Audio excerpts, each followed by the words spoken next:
Going live. Cool. Cool. Then I'll manage YouTube over here. Cool. Okay. Yeah, YouTube's up. Okay. We are live on YouTube Cool. with an excellent connection. Where Great. can I watch that? It's gonna be here if we want to have the links. So let me make sure that I will share this like this. Get the fucking link. I'll There grab we the go. Vimeo right Boom. now. So I'm gonna post this over here. Chat town chat. Yeah. Boom.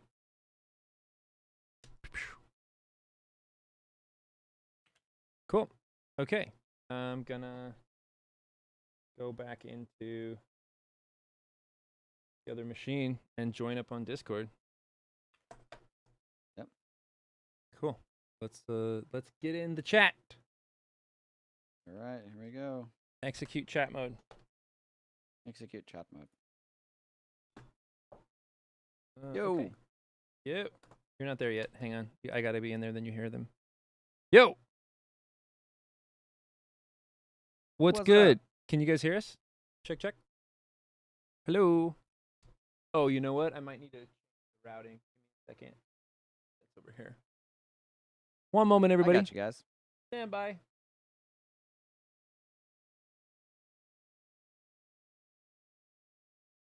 Oh. No, that's good. We should have them. Is it maybe loopback? Interesting. Can somebody talk? Hello, hello? Yeah, okay. We're not hearing you. Check loopback. Yeah, I had them until just recently. Hello, hello? Check, check. Huh. I'm not catching them. Can you all talk again? Check, check. Yeah, they're talking. Yeah, I am not seeing that in the input over here. Yeah, I don't have anything in the Discord input if they're talking. Yeah, they are. Yeah, okay, I'm not seeing it. Can you guys talk again? I don't think. Yeah, they see, haven't really stopped. Definitely working. Okay. We got it. Give me a second.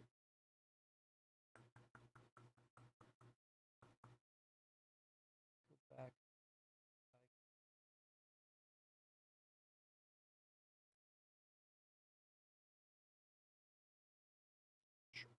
Stand by. This is interesting. I'm curious to see while we're here. Clint, can you have a different screen up so while I go through this process, I'm not like broadcasting the back end? I'm going to switch over to you. Go for it. I am in Ableton. Yeah, I'm in Ableton. Cool. Great. Yay.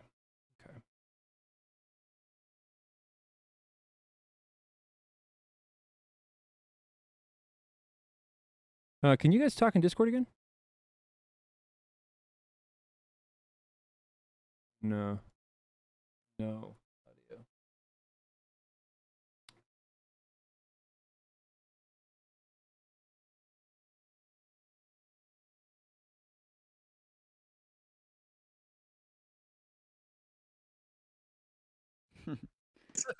Test, for test. cookies. Hey. Hey, There we go. hey, test, test. There Got it is. you. Yeah, cool. Sorry, guys. It was Got just you the eye guys. connectivity. It's just the routing. Nice. Hi, everybody. What up? Hey, what's up? How's it going? We're doing it again. We're back on the internet. Yeah, we're here. Holding it down. So what's up, everybody? How's your day? This is really good. Pretty good. Nice. What did we get into? What's going on? What's New the plugin, just like Ooh. always. What'd you get? What'd you get? What'd you get? Yeah, come on. Share. I'm installing it right now, but I'm big into like headphone. I work in headphones a lot, and Sure. Acoustic Audio, who does all those analog emulations, just came out with something called Sienna, and it's like their version of SonarWorks, and so I just got that installed. I'm not even using it right now. I'm reading the manual before I even open it, but it's had like pretty good reviews, and maybe a little bit more featureful than SonarWorks, and there's like 15 different ones of those. But the reason why I got it is because it has a model of my specific headphones that I use, whereas SonarWorks Nice. doesn't have it, and I don't feel like sending my headphones to Eastern Europe or wherever to get them analyzed. Oh, So, hell yeah. yep. Okay. That makes sense. Dope. Dope. Clint, what are you So I've doing right always now? kind of Oh, wait. I'm Sorry. Go ahead. making a yeah, Go ahead. not to DC. change the topic, but I've always kind of wondered about like Yeah, what's up, Wonka? those correction things in regard to headphones. Because my only experience with like room correction was IK Multimedia's first arc, like back Yeah, in the it's day. That was horrible. bad. So bad. Super So bad. like, what's the benefit of Yeah. doing it when you're working in cans? Well, you get like you're gonna rebalance the frequency response, and you're not really like fighting with the room so much. Um, Well, but when you have cans so on, there is no room, right? yeah, right. I mean, you have like open back, so but I don't think that influences it. And then the main thing is just getting some kind of realistic cross feed in between in there and stuff like that. And Like then false like center image, it, right? Phantom yeah, center. yeah, Yeah. yeah. Okay. That's about it. I got you. That makes sense. And Clint, you're you have some experience with the headphone correction stuff, right? A little bit, yeah. Do you like them or do you not like them? SonarWorks. I haven't Oh, are used you it in a hearing long time. I Clint? had a 'Cause copy I of can't it. hear him. Oh, you can't hear me? Oh, He hang is on. muted. Oh, that's why. Yeah, you're not in the Hey, chat. there I we don't are. think. Hey. Hey. Now I'm back. Can you guys hear me? Yeah, there we go. I'm in. Yeah, I actually have a little bit of experience with it, and I had a copy of SonarWorks when I worked at SAE, and the headphone version I found pretty accurate for the most part. I don't really have any major complaints. I would recommend it for headphones for sure. Nice. Yeah, I've Hell not yeah. used it. I have not used it. I don't. I had the same exact experience. I'm not sure if it was SonarWorks or if it was the early edition of the IK Multimedia one, but it was one of the early versions, and it was really dog ass. It made everything phasey. It ruined the stereo image. It made everything sound kind of mono. I don't know if it was just that What I had I a shit room or a shit measurement, but like it really did not work for me. what I found with Arc when I used it, like I used it a long time ago when I first got into it, and I found that it would try to boost the SBIR, and then there'd be a bunch of distortion there, like in like Yeah. the 90 hertz range, Yeah. and like just Yeah. it wasn't wasn't effective. Totally. Yeah. That's the thing about it. It doesn't know what it can't fix, and it is never going to be able to fix modal problems in SBIR, like ever. Totally. There was a software that was pretty interesting. I saw that Dan Worrall, for anybody who watches any of those Fabfilter YouTube videos or Dan Worrall's channel, like if you're not familiar, go watch Dan Worrall. He's probably the best audio tutorial maker on YouTube that I can think of, like as far as like production quality and stuff, and just unique information. Dan Worrall has on his monitoring chain, he has, I think it's TDR Nova Gentleman's Edition, I think is the name of the plugin, and it's or some mastering EQ from TDR Nova or TDR, and it's got a Fletcher, like an equal loudness option, and he uses Yeah. that when he mixes at quiet levels, and he actually says it gets really good results. He has a specific method that he uses with it, and so yeah, he'll be like listening really low levels, but correct for that with a equal loudness EQ on his master, and it he says just remember to turn it off before you print and stuff. He says he likes that quite a bit. We have a question coming in from the chat from Void Beats. Void Beats was wondering about the early on in the audio stuff's world that I had mentioned that there was a track I had done that the mastering was like hot out of Ableton, and he wanted me to kind of go through that. Like what we did. There was one track off that release. The song is called Slather, and when I was trying to master that traditionally and using like time-based dynamics processors to try and hold that under zero, all of them weren't reacting in favorable ways, there was this really strange wobble that was created through like actual stereo sort of like frequency offset low end, where like left and right were in phase but were rubbing in frequency, and so you would get this shudder that would happen in the room, and that weird undulating pulsing into like any sort of limiter was really fucking with the low end that was coming out in the stereo field. And the client himself and themselves wanted to make sure that the thing I didn't do was to change the basses, was to not mess with the low end. And so ideally what I did was I just input it. I just let it leave. I was like, well, it sounds okay when I have no limiter on it. It's over 0 by like 6 dB. But I'm not hearing a problem, and I'm facilitating what the clients are wanting. And so I could put this limiter on there arbitrarily. And by the way, in the buildups and in the breakdowns and in the rest of the song, there is a limiter, because in those sections, the kicks were having some overages and they were rubbing with the sub and it didn't sound good. It was distorting. But for the drops were fine with no limiting. So that's literally, to answer your question, Void Beats, that is literally it. It was just, it was this crazy setup that, when run through any kind of dynamics processing, was fucking with the overall input. It was just, the output was no longer the same as the input. And so I just removed that part of the chain and sent it out over 0. And I know people are like, you're clipping. And like, I mean, like, that's why I literally set up I was like, look, I will pay you all before I mentioned what track it was. The deal was that I would give anybody all of the money I've ever made doing engineering if they can pick out which song or songs on that record I didn't use a limiter on.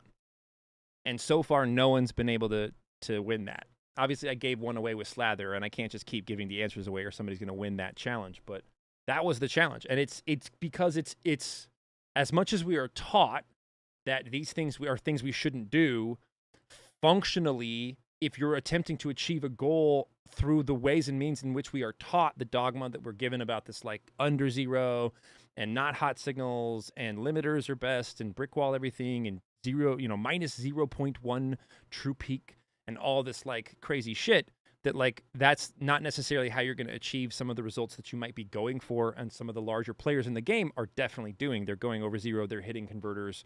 They're definitely clipping. It's part of the mastering process. So for me, it was just the only option I had to be able to achieve that result. And I still believe that you can't, like, no one is going like, oh no, like I totally can hear that there's no limiter on this. Whereas if I had put a limiter, you'd go, what the fuck happened to that drop? It sounds all wonky and like it's going to start moving around because the limiter is compensating for right and left offset, and just like it just didn't work. Hopefully that answers your question. Like timing based. Yes. Like the fact 100%. that it's timing based causes problems. 100%. The fact that there is some sort of time domain to the processor itself, that there's an attack phase and a release phase, and that there's a left-right linkage, that they're saying what's happening in left and what's happening in right have to be relative, and then I'm going to treat them either similarly or different, obviously based upon the way the processor is working, creates that sort of problem. It just didn't, it was creating more of a problem than it was solving, and it was just like a thing to traditionally do. And I didn't tell anybody at the time that that's what I had done. But when I printed it and sent it off to the clients, and I was like, here's another fucking thing. I found another piece of kit. Maybe this will work. And they were like, oh, this is perfect. Like, what'd you change? And I was like, I swapped out the limiter for a different kind, which was no limiter. It's not wrong. It's not wrong. It's not wrong. It worked. They were happy. Song goes off live. Everybody loved it. It was cool. But yeah, it's just like sometimes you have to. And I think if I had mentioned it to whoever was in there at the time, that they would have freaked the fuck out that I was not using limiters. But like, it worked. So it kind of gets us back to like questions that were up yesterday, where we were like, so what, if you're if you're trying to shoot for things that are not targets, or you're trying to make new references, like your targeting is something that hasn't been done before, how do you do that? And yeah, you gotta like do shit differently. You can't just keep following the same sort of protocol. So. Yeah. So while we're on the topic of targets, Sure. I came into a little thing today when I was trying to get a pre-mat or like a first pass of a master out, and when I was targeting LUFs, when you target for integrated LUFs, do you typically do it on the loudest section of the song, or do you run the whole thing through to hit that level? I mean, the way Spotify is going to do it, or the way the streaming systems are going to do it, they're going to take from tip to tail. So, you know, for where you're shooting for, I would always try and have, if you can't have some of the build up and then the drop, and just to get that measurement, because it is over time. Because if you just go drop sections, obviously you're going to have a higher integrated LUF than if you have sections that are quieter. Remember, yesterday we were talking about how you can take the low end out of stuff, and by removing the low end, you can kind of cheat out with the LUFs because that's what's in the headroom a lot. Although, all that said, it's not going to be crazy fucking different. Like, it's not. You're not going to have just if we're talking dance music in general. I'm not sure what genre you're messing with, Wunkus, but if you're talking dance music in general, we have about 6 dB of dynamic range in dance music. Pretty much, and that's actually a lot. Some dance music has like less than 6 dB of dynamic range. And in that case, like, you're not going to get a huge delineation in LUFs even if you get the whole targeting. So if you have the target that you're going for of your loudest section, and you have a large enough portion of that to be able to accurately sample, like, easily a full complete section of like, of bars where you're like, okay, it's the full melody line, it's the full turnaround. We're not just like one part. There's no new synths that pop in. It's kind of the whole complete picture. Then you should be able to have an accurate representation of like how loud it's probably going to be in an integrated period at the end. No, that makes sense. It's a pop song that I'm working on, and it was like 2.5 difference delineation between if I just ran the loudest, like the out chorus, and the versus like front to back. Yeah. Okay. Yeah. Then it's definitely, then you have significantly more dynamic range than something like dance music, and then yeah, I would capture the whole fucking thing and get a full picture of what your total integrated is, because that's how it's going to count towards you or against you. Like, remember that processor, that offline thing that we were using yesterday called was it Media Volume Pro? Like, it's listening to the whole thing and saying this is your overall total loudness and this will be the reduction that you're going to get. So right on.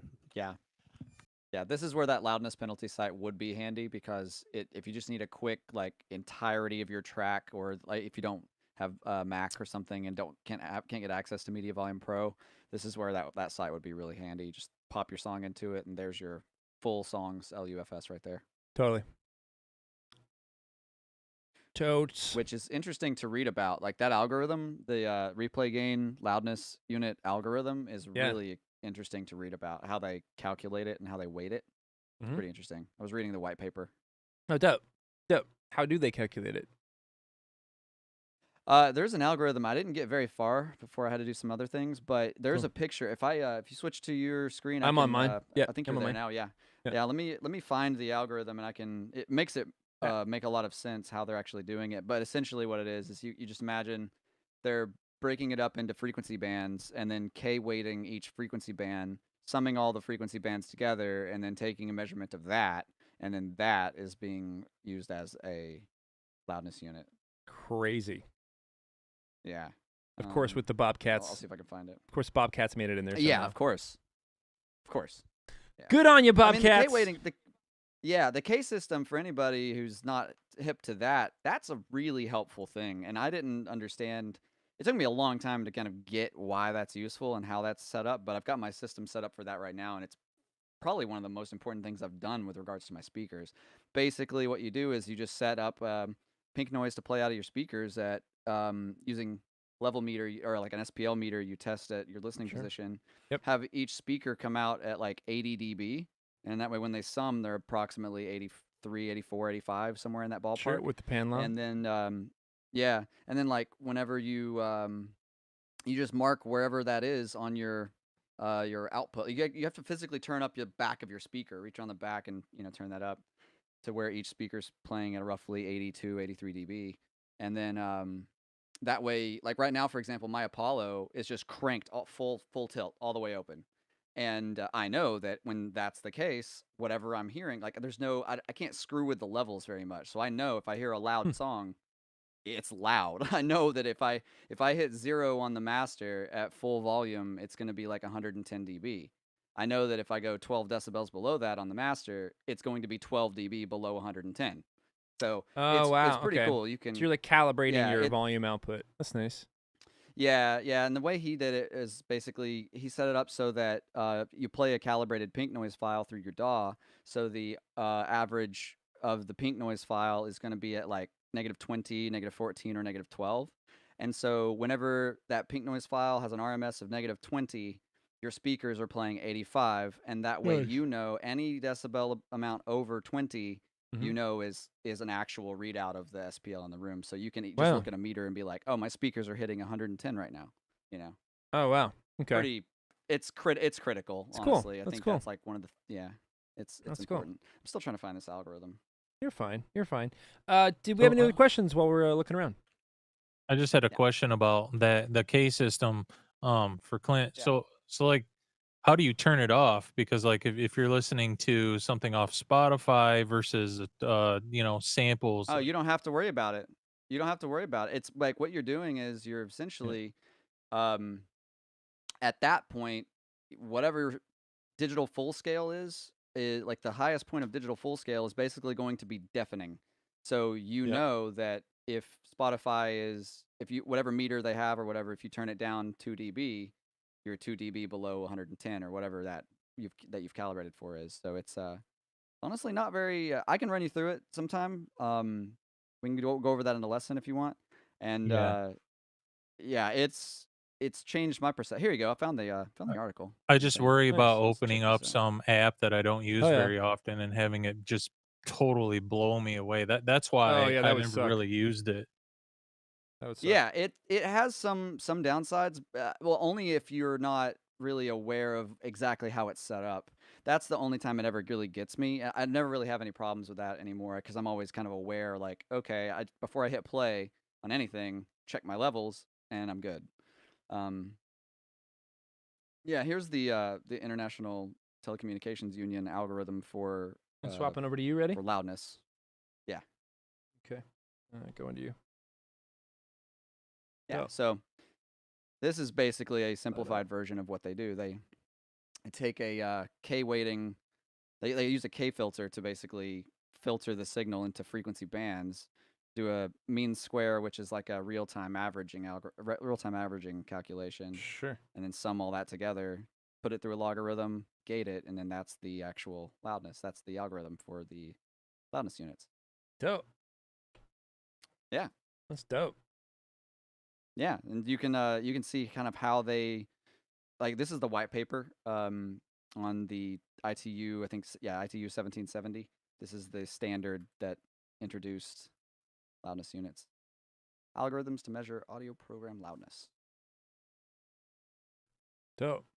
Worth a read. It's very techy, but it's worth a read to kind of get what, like I said, I haven't gotten too far into it, but I'm feeling like this is going to be very valuable to know. Dope. Yeah. Exciting tech nonsense. Nerd biz. Nerd biz. Hold on.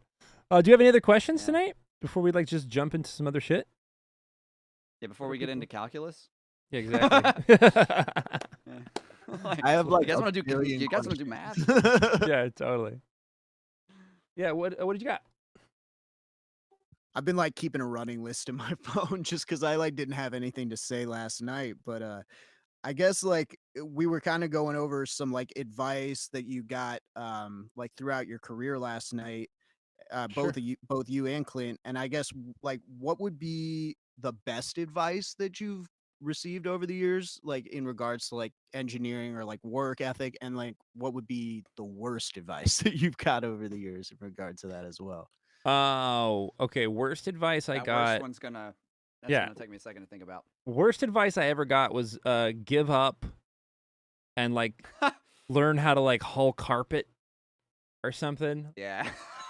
Like literally was Jeez. like, yeah, quit and do Whole something carpet? else. Yeah, it was like literally like one of my family members was legit like telling me like, and it was early on, like I can understand why like they were like, this dude is crazy and he doesn't know what the fuck he's doing and he really needs to get like a normal job and like this isn't going to work out, it's taking too long, like, you know, you got to just cut your losses. But it was bad. Clearly, it was bad advice because, like, it was not. First of all, like, I didn't want to learn how to like be like a carpet like install or like I don't even tearing out carpet, like demoing shit. Like, I don't know what the fuck it was, but it was like advice about like getting a shit job and getting covered in shit and just hating your life, but like that's how you're gonna like survive. And I was like, no, like, nah, it's bad. That's probably bad news. I'm probably not gonna do that. And it's good that I didn't, because like that's the one thing that like the one thing that I try and remember is, and this is one of the best pieces of advice, which is it's don't quit. But I also like Bob Hope's version of that, and Bob Hope's version of that is quit now. So. Right. So, and there is a reason for that where they like, and like, I don't know for some of you who are like younger who don't know who fucking Bob Hope is, but Bob Hope is like one of the fucking established sort of like clean comedians of like the 20th century. Like, huge dude, played everywhere, did every show, all over the place, big fucking comedian. And I think in like the 50s or 60s, like somebody asked him like, Bob, like, you know, what's your best advice for somebody getting into comedy? And he was like, quit now. And just kind of moved on. And there was this kerfuffle about the whole, as the story goes, there was this whole like, wait a minute. Everyone was like, dude, like, you're supposed to be the nice guy. You're the clean comic. You're like, you know, you're why are you telling your supporters? They had to like follow up with him like that. Like, why would you tell all these young, fresh faces to like quit now? And he was like, look, if you hear from me to telling you to quit now and you do quit, you don't have what it takes to make it in show business. Because I'm not going to be the only one telling you to fucking quit. There's going to be people out there who are trying to set you up for failure. There's going to be people who are looking forward to your demise. And if that gets you to give up on your dreams, it was never a dream to begin with. And I like that a lot. That's powerful shit. And so that's kind of, yeah, it's like that's been my thing, is just been like, is don't quit. Like, just, and I know like for some of us, it doesn't mean like don't change what you're doing. Because, like, I changed what I was doing a million fucking times before I found something that I like to do that could pay. So that's, like, be smart and adapt and learn as much as you fucking can. But, like, if you stop doing this, if you completely quit and move on to something completely different, that's the end of the fucking road. That's it. That's where that terminates and you're off onto another trajectory. But that doesn't mean that you can't pivot. And I've pivoted millions of, I've pivoted right now. Like, I'm a huge part of my life used to be producing, mixing, and mastering. And now that's a part of my life. And another huge part of my life now is like educating. And then another huge part of my life that came from education is like broadcasting.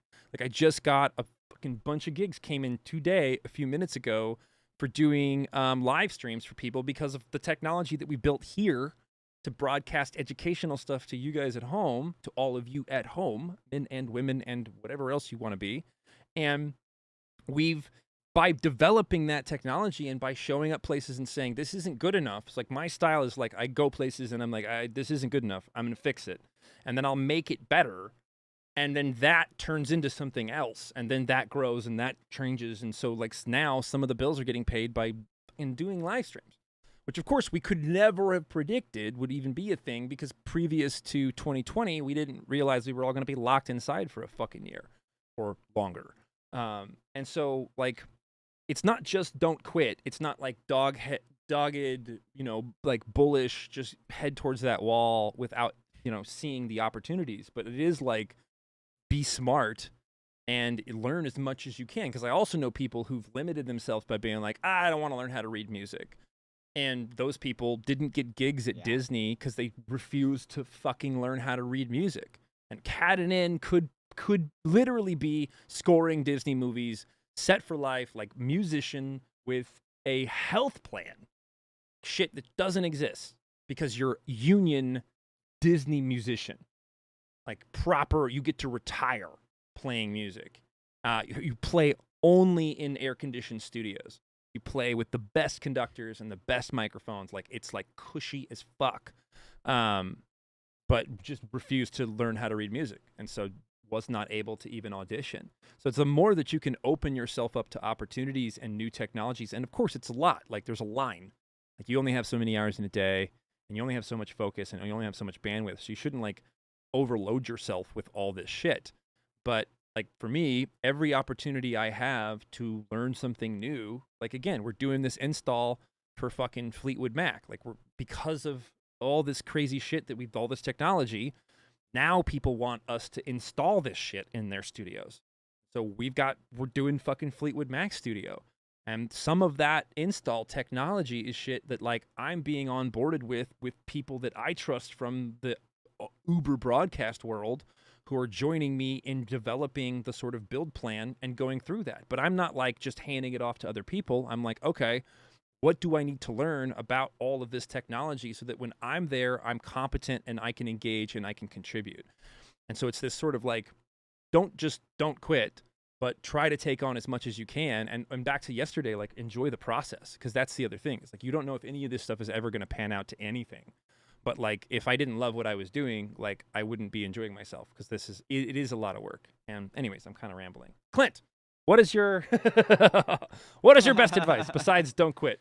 Or worst advice? Start with worst. Do you have your worst advice? What's your worst advice? So it's actually really okay. Hall I'm gonna carpet. be weird about it and say that I haven't. Oh yeah, hall carpet. I'm gonna say that I haven't been given a lot of directly bad advice in like the grandest sense, but there was one occasion that did stand out to me though, where a family member, I said something at a holiday, and it was just an offhand comment where I was talking about like life or my direction in it at the time, Sure. and something like, well, I don't want to do this kind of job or that kind of job, and this person says, I was like, yeah, I was like, and where's the fun in that? And this person's like, life can't always be fun, and just like a real serious tone, and I just like I took that to heart in the opposite direction. I was Sure like, I'm gonna enough. make my life as fun as possible. Sure Like, fucking enough. that was all of the inspiration I needed to say fuck that and go and make myself happy, because it should be, right? I mean, like what the fuck? like that's all I needed. I was like, if anybody, I mean, and that's true to a degree. Like life isn't always fun. No life is easy. Nobody's life is actually that easy at some levels. And so like anything you do is going to suck to a degree. Anything you do is going to be hard. Everything is going to be challenging. So I will say that even if somebody ever did give me bad advice, A, I don't remember it, and B, if I do remember it, which I'll have to like, if I really sit down and think about him and like really find something that somebody's told me that I thought was shit advice, I can take that as actually good advice, because all data is good data. So the more data I get, the better, because that can teach me so much about myself, kind of like what Seth said. Like that's great. That Bob Hope thing, like, that's awesome. I love that. Yeah, quit now. That really hits. Quit now. Yeah, like no, that's yeah. So all data is good data. I don't really know off the top of my head of any like directly bad advice, except for that one comment that wasn't even really advice. It was just like a statement that I was like, "Fuck you, I'm gonna have fun." And then I would say the best piece. I've gotten a lot of good advice over the years. That was one of the best things about being in school for music at the time, was like being around who I was around, because they gave me a lot of like encouragement, and just being around a good community of people that encourage you is worth its weight in gold. Like my roommates right now, all the friends I know, everybody in this house that I'm in right now, I met because of the music industry and the recording program at MTSU. So I would say I've gotten a lot of really good advice, and one of the best pieces of advice that I've ever heard, that just, I don't know, it sounds like, I don't really know how to emphasize the importance and the meaning and the impact that this phrase had with it whenever it was delivered to me, but it was what LS Stream told me, and I think I said this a couple times on the stream, which was like, nothing in this world, nothing in this life, nothing in this existence is more important than your relationships with other people. Yeah. And that has proven true to me very, very much so. So I think that's probably the best piece of advice I've ever got, because essentially we are all interdependent, whether we want to be or not. And if you are shitting on anybody, that is going to bite you at some point. So that is the best piece of advice I can think of at the moment. A, don't quit, but Seth already nailed that one. And then B, and Seth already nailed my second one, which was going to be learn everything you fucking can. Because everything you can. Knowledge is power knowledge is such a powerful tool. Yep. And also that other one is just, treat humans well, because that's all we got, we got each other. Well, and it really does come down to who you know, like It does. And the relationships. I mean, we saw huge... I know Seth Drake. Oh, totally. I know Clint Moody. I know Clint motherfucking Moody. Which is his new nameplate. We're gonna get one for his desk. I'm gonna I was gonna say Mr. Clint motherfucking Moody. Totally. Clint motherfucking Moody. Yeah. Mr. Clint motherfucker. It's polite. It's gentlemanly. Yeah. But we don't I'm in like Lucas's DMs. We saw in 2020 huge falling outs in the scene, and a lot of that came down to obviously like fucking gender shit and male stuff and like all that other shit, but it really falls into exactly what Clint was just saying, which is, I'm not trying to like marginalize anybody's experience, but it's how people treat other people. Because if you're a good person and you treat everybody kindly and with respect and dignity, and if confronted with ways you're not doing that, you respond with humility and contrition, man, it's huge. It goes so far, and you can see the types of falling out that we saw in the bass music world, in the acting world, like the entire Me Too movement comes down to how certain people are treated differently than other people, specifically in group level dynamics. That's basically, and I'm not trying to marginalize any of that stuff, and I'm not trying to get into hot button shit, but I am saying if people were just nicer to each other and treated each other with respect and dignity and didn't put certain people in certain categories, we wouldn't have 90% of the fucking problems we have today. Like, it comes down to how you treat others, and that comes back to you.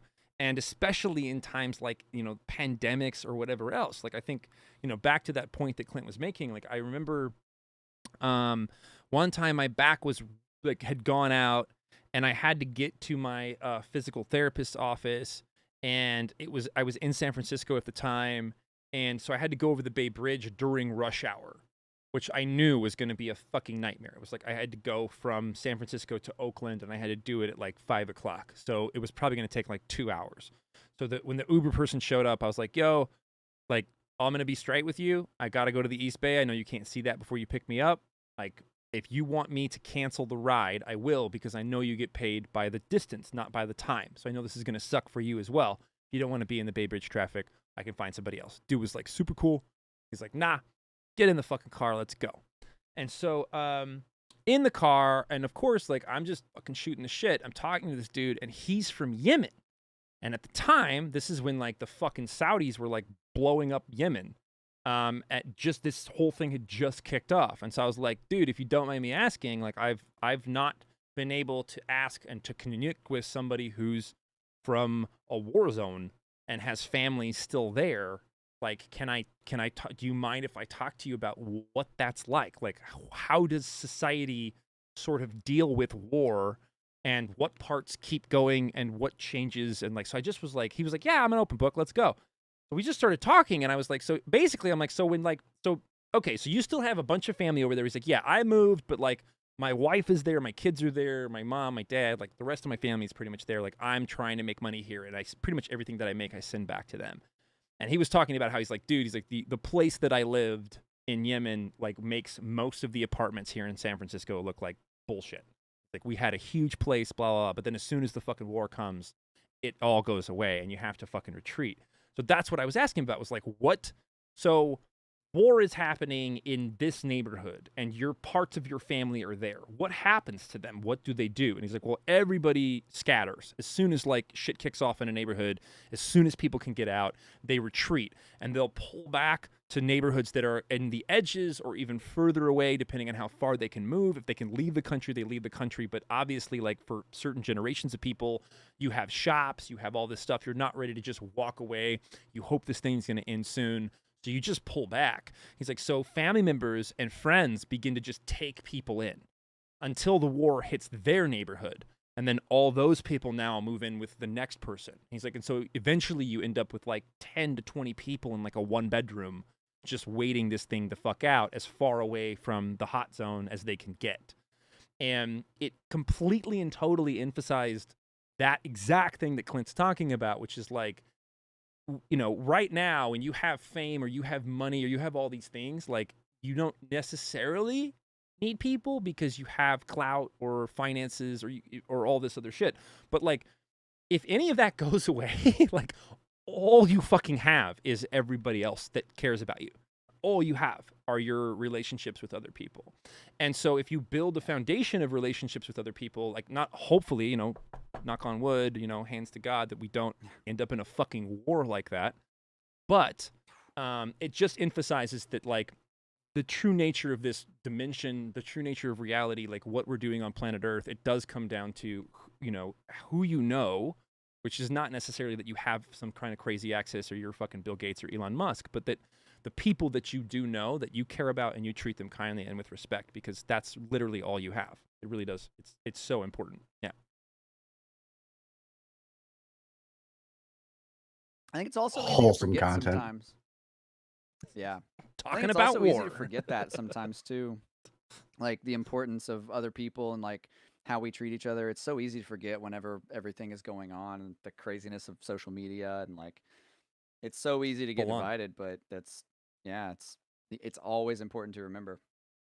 Absolutely. Absolutely.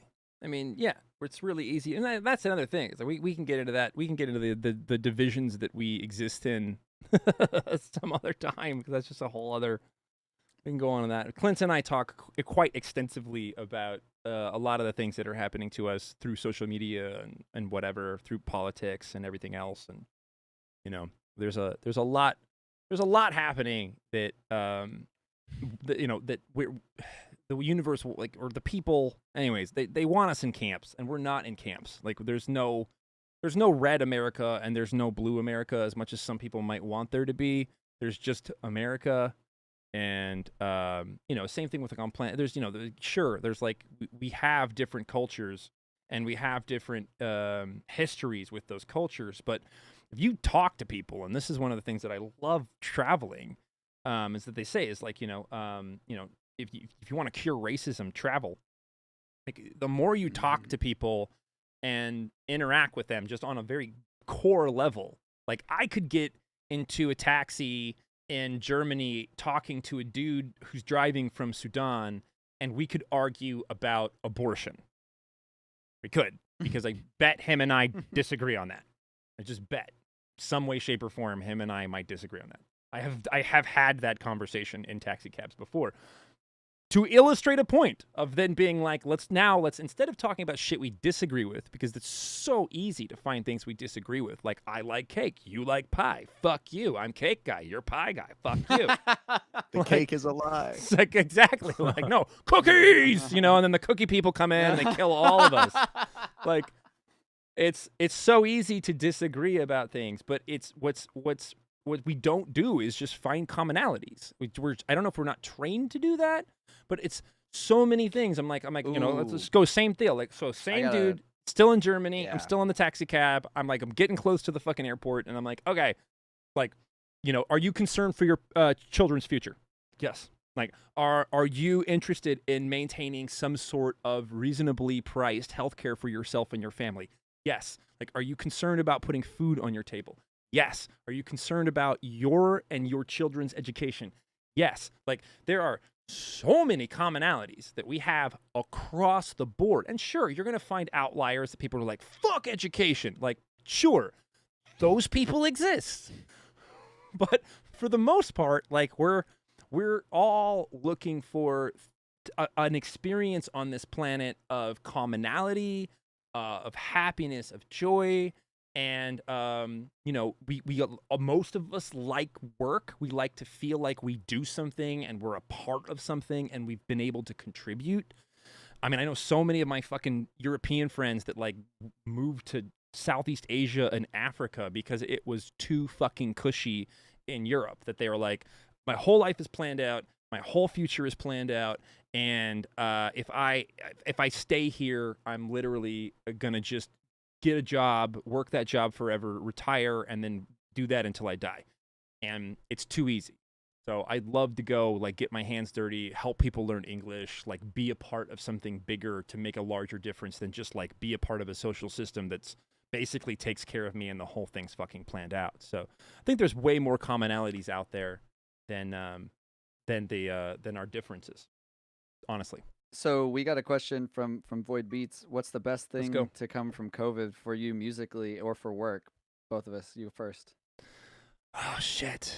What's the best thing that came out of COVID? So many things. Personally, I want to say this. Yeah, I mean we built this whole thing in COVID, so this is pretty fucking dope. Yeah. Oh man, the Approach Institute definitely came out of COVID. I don't know if we would have had the same time if COVID wasn't going on. I love, even though I know it's really dramatic right now, that people are starting to take like important shit seriously. And I know everybody's like super sensitive right now and is kind of going overboard on some of that shit. But like, I do believe it's important to be able to like all of the fucking the Black Lives Matter stuff that kicked up in the summer, because people had the ability to finally be like, actually, I'm not at work right now. Actually, I don't have to like put this in the back of my head. I can fucking go out there and do something about this. I like that we have the ability now to address some of this shit. I like where the Me Too movement is going and the things that we're able to address through that process. I like that there's accountability now. I like that the technology that we were hoping for is starting to kind of show up, that we can interact. Like we're talking to each other in real time, and then we're broadcasting that in 4K around the world. Like the technology behind this did not exist pre-COVID. And yeah, that's been really fucking cool. And then also, like, it made me take a break. Like, I started, like, cooking dinner and shit. And, like, I have been ordering dinner for as long as I can fucking imagine. And I enjoy, I enjoy cooking. I enjoy being able to take a minute and, like, sit down with my partner or my girlfriend and, like, fucking eat.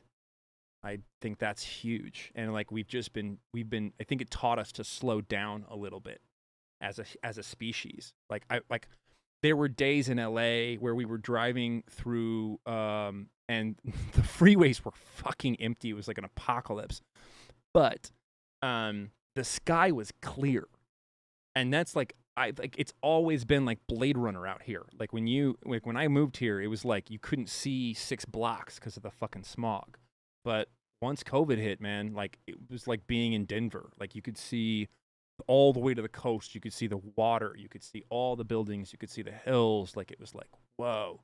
Like you really get a sense of the impact we're having on this planet as people. And that we need to slow down a little bit and like take care of each other. And it's not all a big race to the top or at the bottom, depending on how you're looking at it. So, yeah. Good about you.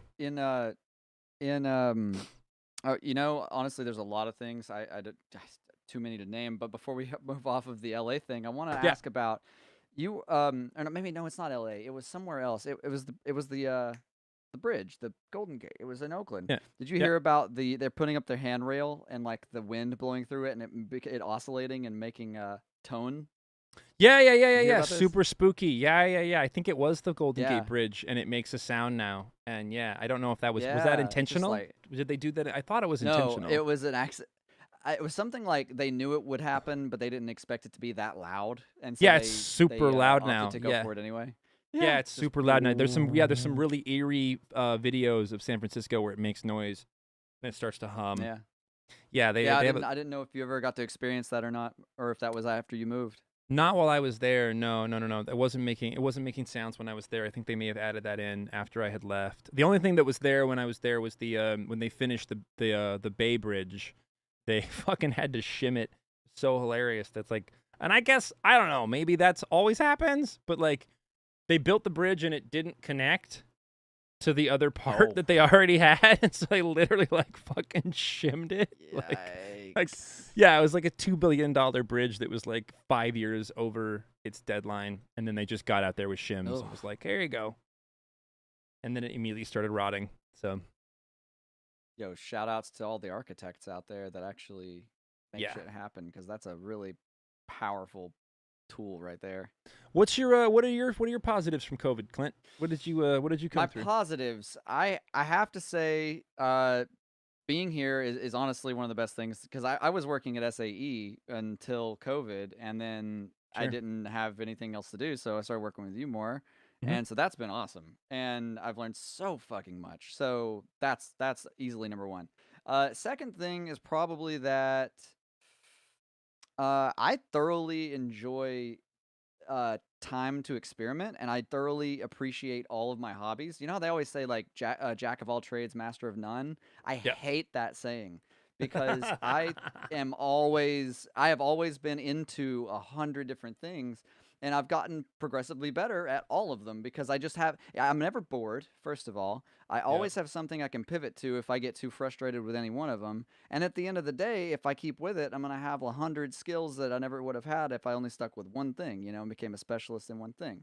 I'm always a big fan of being well-rounded as opposed to a specialist. So I've been getting into hobbies that are, A, healthy, and B, incredibly fucking cool, like mountain biking and FPV drones. So I got into those, and that has brought me a lot of joy. So I'm definitely big into the whole music thing, and my hobbies have been taken the forefront, and that's so cool.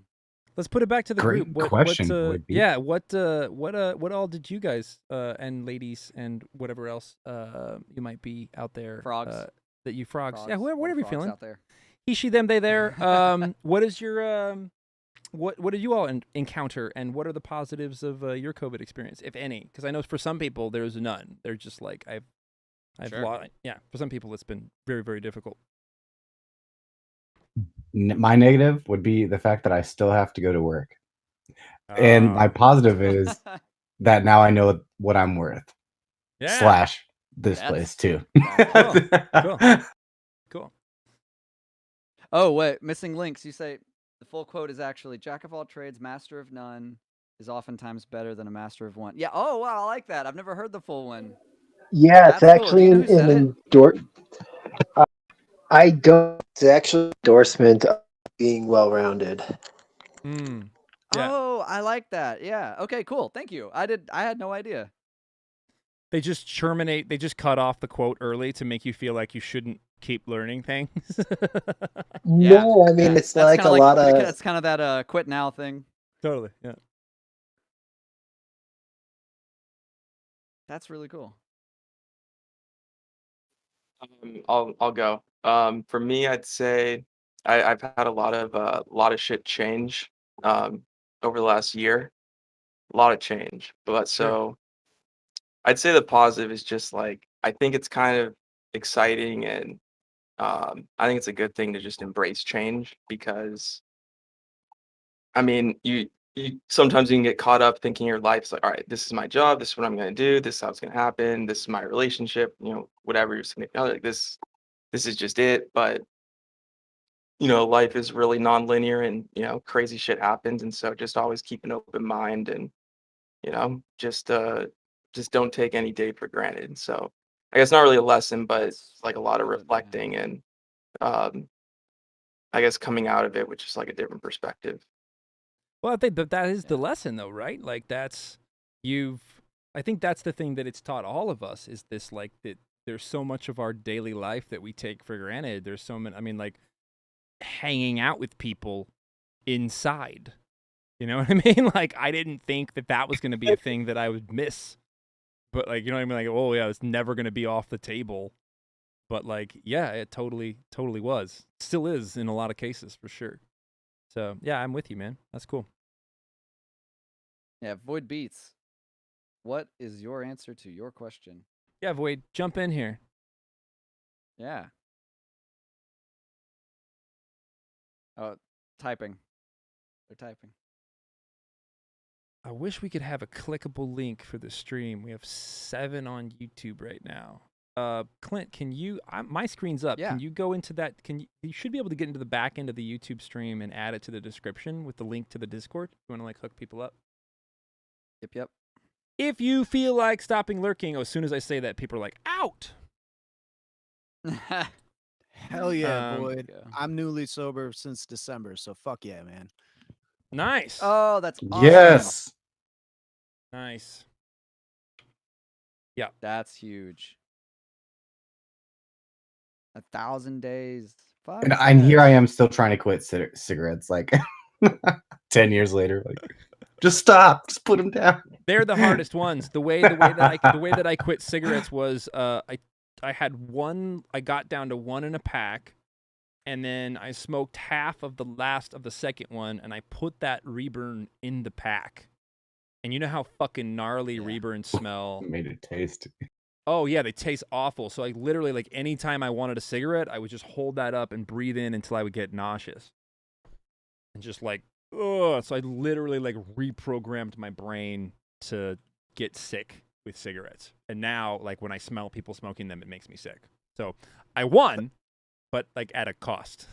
That reminds me of I forget who it was. It was like one of my dad's friends growing up or something, but his dad caught him with a pack of cigarettes and made him fucking eat them. Oh, that'll fucking kill you. Wasn't that a good- Yeah, I'll do it. That'll kill you. Yeah, you can't if you eat the amount of nicotine in a pack of cigarettes, that'll fucking do you, man.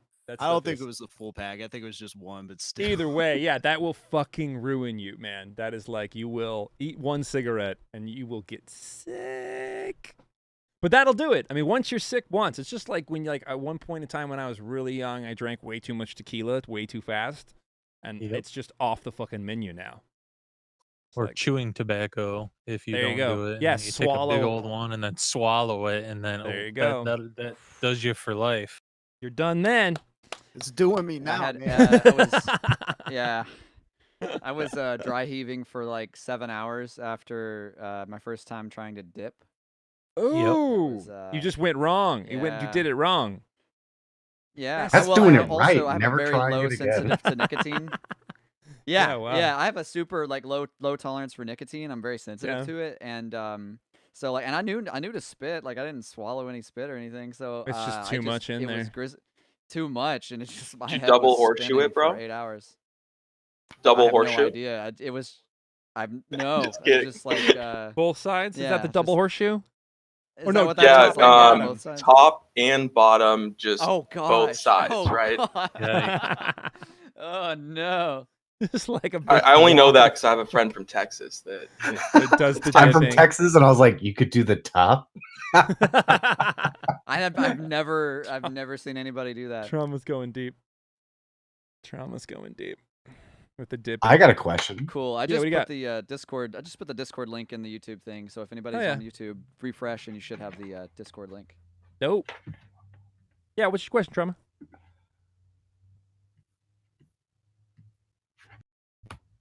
Check. Trauma. What's do the you science with compressors?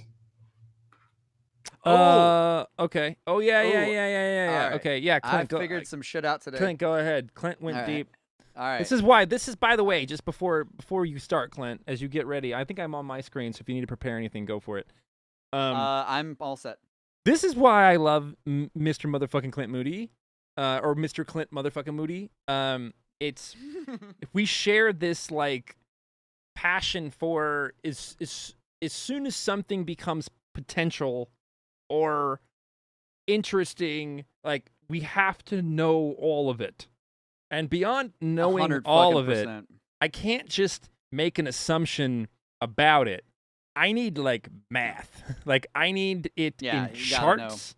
Like Clint knows, like we make spreadsheets for plugins. Like we're fucking everything. Nerds. Yeah, totally. So I just love this. You have to study it. Yeah. Yeah. Well, like, and you actually, want to know. You don't just want to be like, you're like, remember we were do. talking about compressors. We were going through the compression shit, and I was like, this one's more pillowy. This one's more soft. This one's more aggressive. Like, well, now Clint has charts. Clint can like show charts. you. Yeah, Clint can show you in the charts exactly. Should we all what tune we're into hearing. a certain medium? No. Here we go. Or- Clint's gonna. I'll put you up on the main screen. Yeah, if you can, you should be able to see it if you look at the link in any of the links, like Vimeo or YouTube. You should be able Vimeo to or see YouTube. this. Yeah, you should be able to see this. Yeah. So, as or a you can preface, also you can share your screen into the Discord as well if you want. Oh yeah, that's right. I can. Yeah, that's right. I forgot about that. Do that. I'll go back to me. Yeah, like there's always the Da Vinci quote, which is like, study the art of science and the science of art. Well, I've said this to somebody once in the past. High level audio engineering is that. It is high level. It is engineering. So you have to take it for what those words actually mean. Like, you got to get kind of nerdy with it to really be informed about all the little nitty gritty. And I'm just kind of a weirdly curious person about everything anyway. Sure. So I watched this video again. Dan Worrall pulled up a fucking video this morning. I think he posted it either last night or today. I don't know when, but I saw this video, and he used a DC signal to and sidechained it with a compressor to read out what the compressor was doing. And I thought that would be a good idea to check a problem I've had with the new, like the Live 9 compressor versus the Live 8 compressor.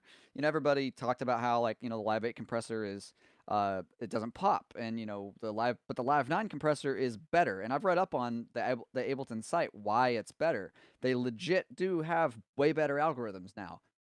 But I needed to quantify that. I needed to know if that's the truth. So I got there's kind of 3 tools that you really need to test basically any plugin ever, aside from like visual meters. And the first one is a sine wave.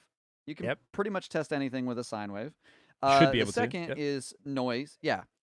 Noise. That's always a good one, like broad spectrum signal, but also a Dirac spike. And Paul Dirac, for anybody who's unfamiliar, is a mathematician into quantum physics and all that stuff. He's very pioneering in that field. But he did a lot of research with unit impulse responses and this kind of stuff. And so a Dirac spike in the audio field is simply a file that is a ton of silence, and then right at the 1 second mark, there is a single full-scale sample. In fact, if I zoom in here, you could probably see it even better. It's just a single sample that is loud as shit. There it is. See? And this kind of rippling here is what's called the Gibbs phenomenon, and it happens because we have to band limit the signal. Otherwise, this is an infinite. The Paul Dirac's math basically said that a infinitesimally short impulse will be treated as will equal all frequencies at the same time. So if you just have a singular little pop of one audible sample in a file full of zeros, you have a Dirac spike, and you can use that because that acts like all frequencies at the same time. So it's a perfect impulse. This one was made using Audacity. It's one of a couple things I still use Audacity for. You can actually probably do this with Pro Tools too. You just have to make silence, like 1 second of silence, and then zoom in to the point where you can see the samples and grab the pen tool and draw your spike, and then export. And so I have and I'll give you guys this file here, this Dirac spike. I'll put it in the chat, the Chattown chat channel at the end of this after we're done streaming. So if anybody's watching on YouTube or Vimeo, you got to get in the Discord to get the download link. It's free. It's free. Yeah, just click the Discord link. No one's mean. So yeah, no one. Yeah, I don't know. I'm kind of mean if I don't have my coffee. No. We have effective mods here. Yeah. I actually hate coffee. For anybody who knows me, I hate coffee. So what I did was I was testing. So that's number 1 or number 2 rather. Test tools. You have sine wave. You have white noise. Yeah, test tools. You have sine wave, white noise, Dirac spike, and then you also have DC. And to generate DC, it's really flippin' easy. And to show you natively in Ableton, all you got to do is grab an operator. I'm going to turn all these kids off. I'm going to set this to a fixed frequency, but I'm going to set the multiplier to 0. So it's just not like any frequency it would be putting out is now multiplied by 0. So then you just set the phase of the oscillator to 25%, so that when you punch it, it's only going to be a full DC signal. Quick So question. that's what we have in. Yeah, what's up? DC, like electricity, direct current. Yeah, that's what Direct current. all audio is. That yes. Yeah, it's alternating current when it's actual audio, and if it's just like right now, if you look, this file kind of tricky to see because you can see it above the 0 point.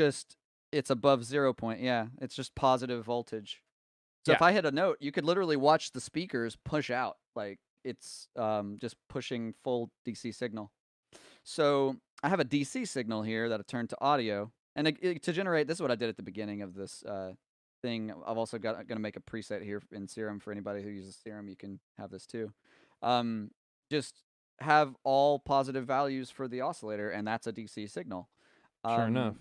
So I have a DC signal, and then all I did was I put compressors of various settings sidechaining to the direct spike. So I have a perfect DC signal sidechaining to a perfect impulse. Yep. And what that does when you bounce that out is it gets you the curve that they are following. And this was miraculous to me. Oh, wait, this is actually not what I need to show you first. I need to first show you the impulse results. So when we zoom in here, let me make this big. Okay, the first thing you see here, this is the DC signal sidechain ducking to that impulse with 10 milliseconds of look ahead. So I knew. You zoom in a little more for us. Yeah, there we go. There you go. Yeah, there you go. Thank you. And so you see the curve here. You're welcome. And so I have the signals just for comparison. This is what this is what the compressors are actually set up like.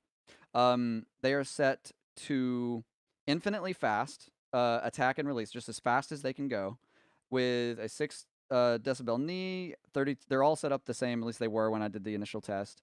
You can ignore these first two. These are the settings. So you can take a look.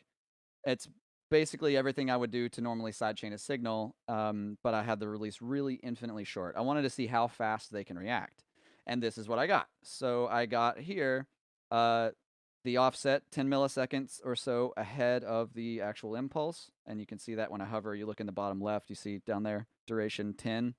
So there's the actual impulse, and you see how it takes a moment to kind of kick in. The attack is approximately 3 milliseconds, even at its fastest setting. Okay, so that's for the Live 8 compressor set with very fast attack and release, set in FF1 mode, which is the fastest mode. What was the knee on that, by the way? 6 decibels. Okay. Yep. And so here is what the Live 10 compressor, or Live 9 compressor, is capable of doing. And keeping in mind that this is a perfect impulse. It's a singular full-scale spike that I sent into it. And so you can see the difference. It's quite stark. Like if I zoom in, you see that it is bit accurate. That's the upgraded Live 9 compressor algorithm, and that is truly remarkably better. However, that is not the most. That doesn't tell the whole picture. That's not the whole story here. And as you'll soon see. So this is, again, Live 8's compressor. This is Live 9's compressor. This is Live 9's compressor. This is, by the way, Live 9's compressor in logarithmic mode. This is Live 9's compressor, the exact same settings, but in linear mode, which if you don't know what I'm talking about, if you look on, when you upgrade, let me duplicate this. When you upgrade to the, standard Live 9, Live 10 compressor, you see down here, the envelope settings go from logarithmic or linear. And what those actually do is change whether or not the curve slopes this way or slopes that way. And so you see they're more or less the same, but the logarithmic is slightly faster still because you have that the shape of its curve. Yep. Yeah, instead of it being more of a straight line. Yeah. So that's, again, it's exact same settings. 1 microsecond or whatever that happens to be. 1 microsecond of attack, super fast release, et cetera, et cetera. So that's for the impulse. Now I'm thinking, when I see this for the first time, I'm like, okay, if it's objectively better here, like I can clearly see it's responding more accurately to the input signal, why the F is it sounding like garbage when you send a kick to sidechain a bass to a kick. Like, why does the Live 9 compressor pop and distort a little bit? Yeah, I get those farts. And so the only way to test that, it's like or whatever. Why is it? So I tested this with a kick, and this was where the real kind of bread and butter came in. And actually, One Kiss was on with me when we discovered this. Yeah. So take a look at this ugly thing. Bottom is Live 8. The top is Live 9 or Live 10. I think Look it's at that. cute. Because it's it does look cute. It does look cute. He's so cute. Yeah. So that's a because problem. that is a big problem, and it's actually a problem caused by perfection. It's actually better at following the envelope, but because of that, it is tracing the oscillations of the kick more and making harmonic distortion. Oh, So there it is. that's There's why, the frequency response of yes. that kick right there. You can see the shape of the frequency Yeah. response of the kick. If you go back Yep, to the kick sample, yeah, there's the kick. yeah, you can see it. the shape of the frequency response of the kick in that waveform there. Can we do that thing where you like drag the sample from audio onto another audio Over channel it? Yeah, without can inserting? or you just Let create a me channel below that. I find- think you can. If you Yeah, create a hold on. channel below it and then Wait, I gotta go up here.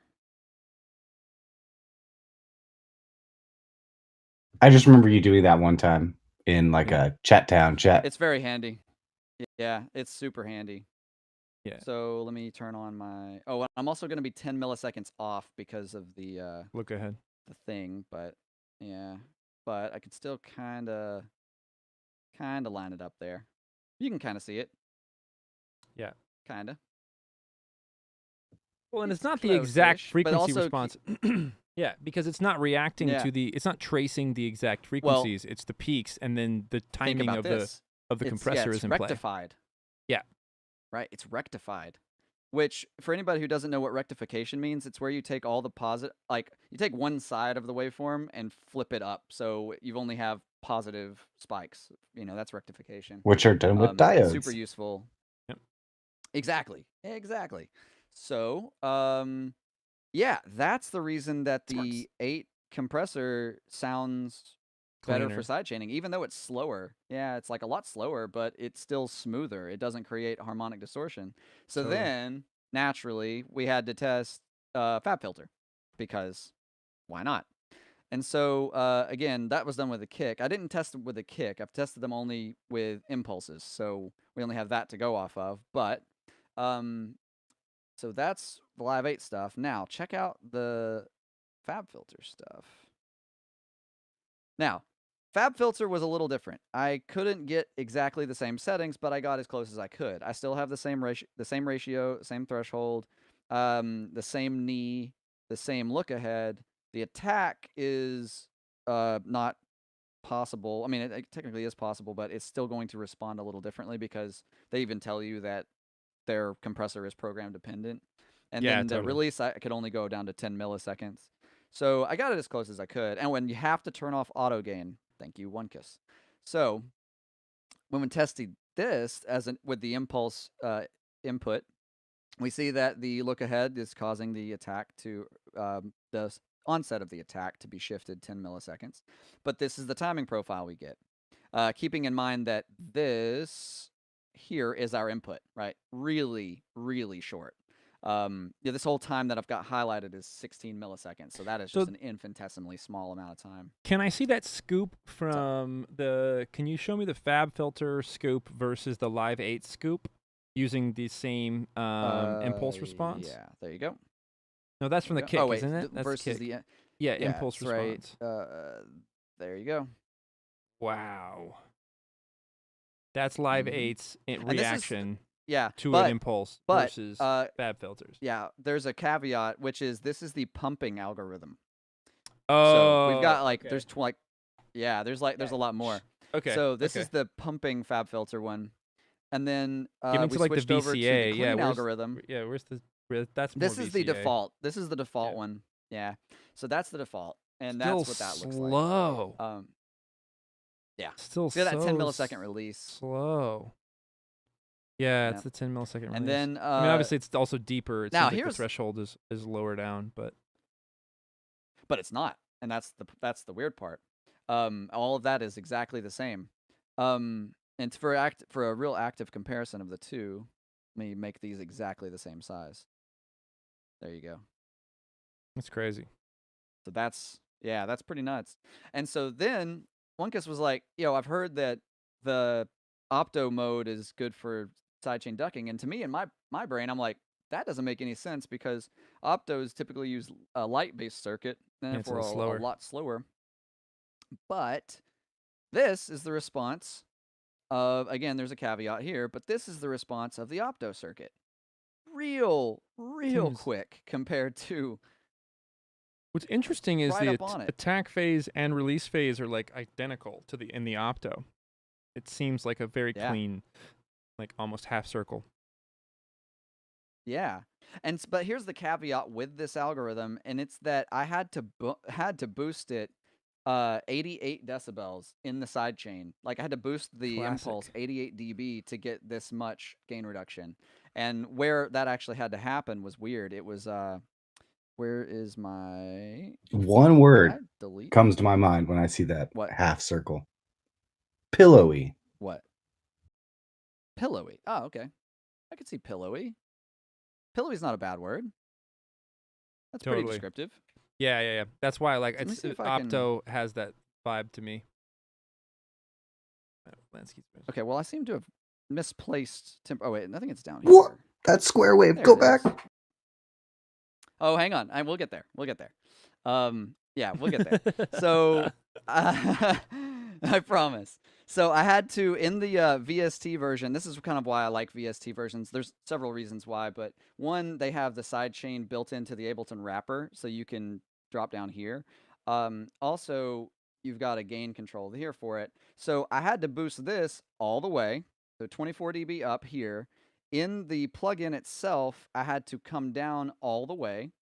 And in the sidechain level, I had to boost it all the way up to get the amount of gain reduction that you see here from the optical model. So I don't know how practical it is, but if you don't mind boosting your signals 90 dB, you might have a really fast sidechain. I don't know. I've still got to experiment with the kick in this circuitry. All right, moving on. Then I went to the Punchy algorithm. So we have pumping. Now we have, so this is pumping. And then we have punchy. Yeah. And you can see why it's punchy. The release is a lot shorter. And this is much more similar to the Live 10 impulse shape. It's a lot more similar to like the logarithmic kind of, these two are similar. But then the Live 10 logarithmic mode comp has the same shape, but is not as fast, or is faster than the Fabfilter punchy mode. Yeah, man. Why did you say again that you like the VST version? There's several reasons, mostly related to compatibility across operating systems. Okay. But the other reason is that you can have like the VST wrapper itself, like the wrapper inside of Ableton has the sidechain built into it. The AU doesn't. AU does. And I have AU right now. Oh, it does? Yeah. It does. Yeah, it does now. Yeah. Okay. Okay. All right. Yeah. Is that a new thing? Yes, I'm it not is, sure. yeah. I think it was like 10.1. They brought that out. But anyway, I didn't mean to sidetrack great. you. Yeah. You're fine. No, I'm happy now I know. Yeah, now I know. I think the VST3, there's something about one of them doesn't for all plugins. I think it was the Voxingo Span Pro. Old school does not. Yeah, audio units did not have the side chains on channel in Ableton up until recently. I think like Mr. Van Horizons is correct. It's like 10.1 or something. They added that in. Yeah, sick. That's cool to know. Yeah. So VSTs I think are still better overall just because of compatibility with multiple operating systems. But so let's pull it back, Clint. What did you learn? What is your takeaways from this? What do you got? What do you? What do you suggest? we're not done. We're not done. Okay. I got this. Okay. All right. So the last bit is gating because AU5 uses gates. to do his sidechain ducking, and there's very logical reasons for this. Like, a compressor is not actually turning something down; it is restricting it from getting louder. There's a big freaking difference there. So, since a gate is a device that is dedicated to turning things down exclusively and has envelope and timing controls dedicated to that very purpose, it makes sense that it would be a optimal gain reduction device. So, whereas sidechain on compressors is kind of like a secondary, it's not meant to turn things down per se. The circuitry is just a little different. So I used an Ableton gate that was set up like, I can just redo it real quick. I seem to have deleted it. Again, same threshold. I had no return, fast attack, no hold, fast release, 10 milliseconds look ahead, and flip the gate. That way it's no longer quietening or no longer reducing the dynamic range of sounds below the threshold. Now it's reducing them above the threshold, so it's acting like a sidechain compressor. Link that meaning to when the direct spike. when key input comes in, it turns down when flip Right. mode is activated. When sidechain input is not present, Yes. the gate does nothing. Yeah. It still will. It'll still restrict sound above the threshold when the flip is activated. If sidechain input is sending no signal, it inverts. Right. With nothing, like here. Like if nothing is coming still... in, but I'm saying but if with sidechain activated and flip active, the gate is doing nothing until it receives input signal from the sidechain.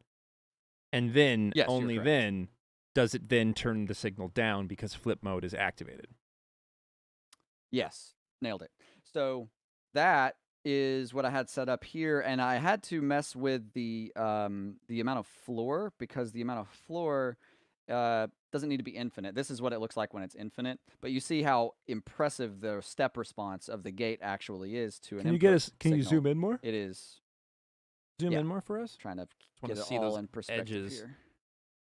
Oh, skip the top stuff. Skip the top. Okay. Yeah, just show us show us. I just want to see the edges of that. Yeah. Really freaking quick. Super clean. Cool. Yep. And not perfect And then, squares. No, they won't. It modulated that sound like on the down slope of the. Yeah, there's a little bit of ringing in there. You see it like bounce right there. Yeah.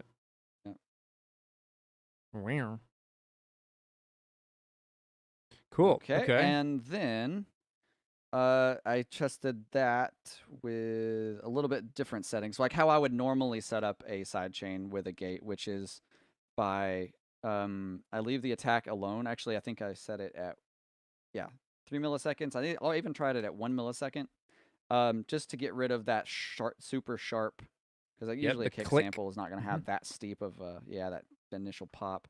And then the release, I think I set something pretty moderate. I think 15 milliseconds. Okay. Something moderate. And again, the floor negative 20 dB floor. So, and that's what got me in this ballpark here, which is very similar to some of the other responses we got from the Fabfilter right here, but with a different slope. Yeah, different shape. Logarithm. Yeah. And then also to go back, it's these top ones. What's interesting about the gates is that that shape that you have down there is definitively a shape I've drawn in LFO Tool or Gatekeeper in the past, where you really want 100%. That when you're going for that chop, you really got to get in there with it. You can't necessarily get that, like, if you want the sound of side chaining, but you have to cut the signal out. So the gate makes a lot of sense. Yep. Cool. Yeah. Yeah, so what I learned ultimately what's the takeaway? Was that gates are highly effective for side chaining, and they have way more control than a compressor for that very purpose, depending on the product. That I also learned that the optical mode was surprisingly quick, and that's counterintuitive as hell, especially given that traditionally opticals are slower, extremely slow. And also, since an optical is dependent on input, I want to try this again with the kick drum as the input. That way, I can see how program dependent it actually is. Because if it actually is an optical circuit and truly program dependent, like an optical circuit is, the tiny spike wouldn't actually trigger very much of a release. So, Sure. and I learned the most important thing I learned, which is what I set out to learn to begin with, is why the hell the Ableton 9 compressor pops, and I think it's because it is definitively better, except that causes problems. So Well, it's more accurate, but that, in its right, accuracy, it's not necessarily better, but it's more accurate. right, And by being more accurate, yes, it doesn't necessarily make it better. It actually, in certain exactly, instances, makes yeah, it worse just by being more accurate. yep, yep. But we Fidelity could isn't hear that everything all shit. the That's the time. cool thing, is that we now Yeah, know the reason why we opt for the other one in sidechaining situations. yep, It looks like yep. they Pretty almost remarkable. it looks like they almost need some sort of like hysteresis or something on that, like to eliminate the chatter so that you can Yeah, still get the Sure. accuracy in the beginning and then it smooths it out like as it go.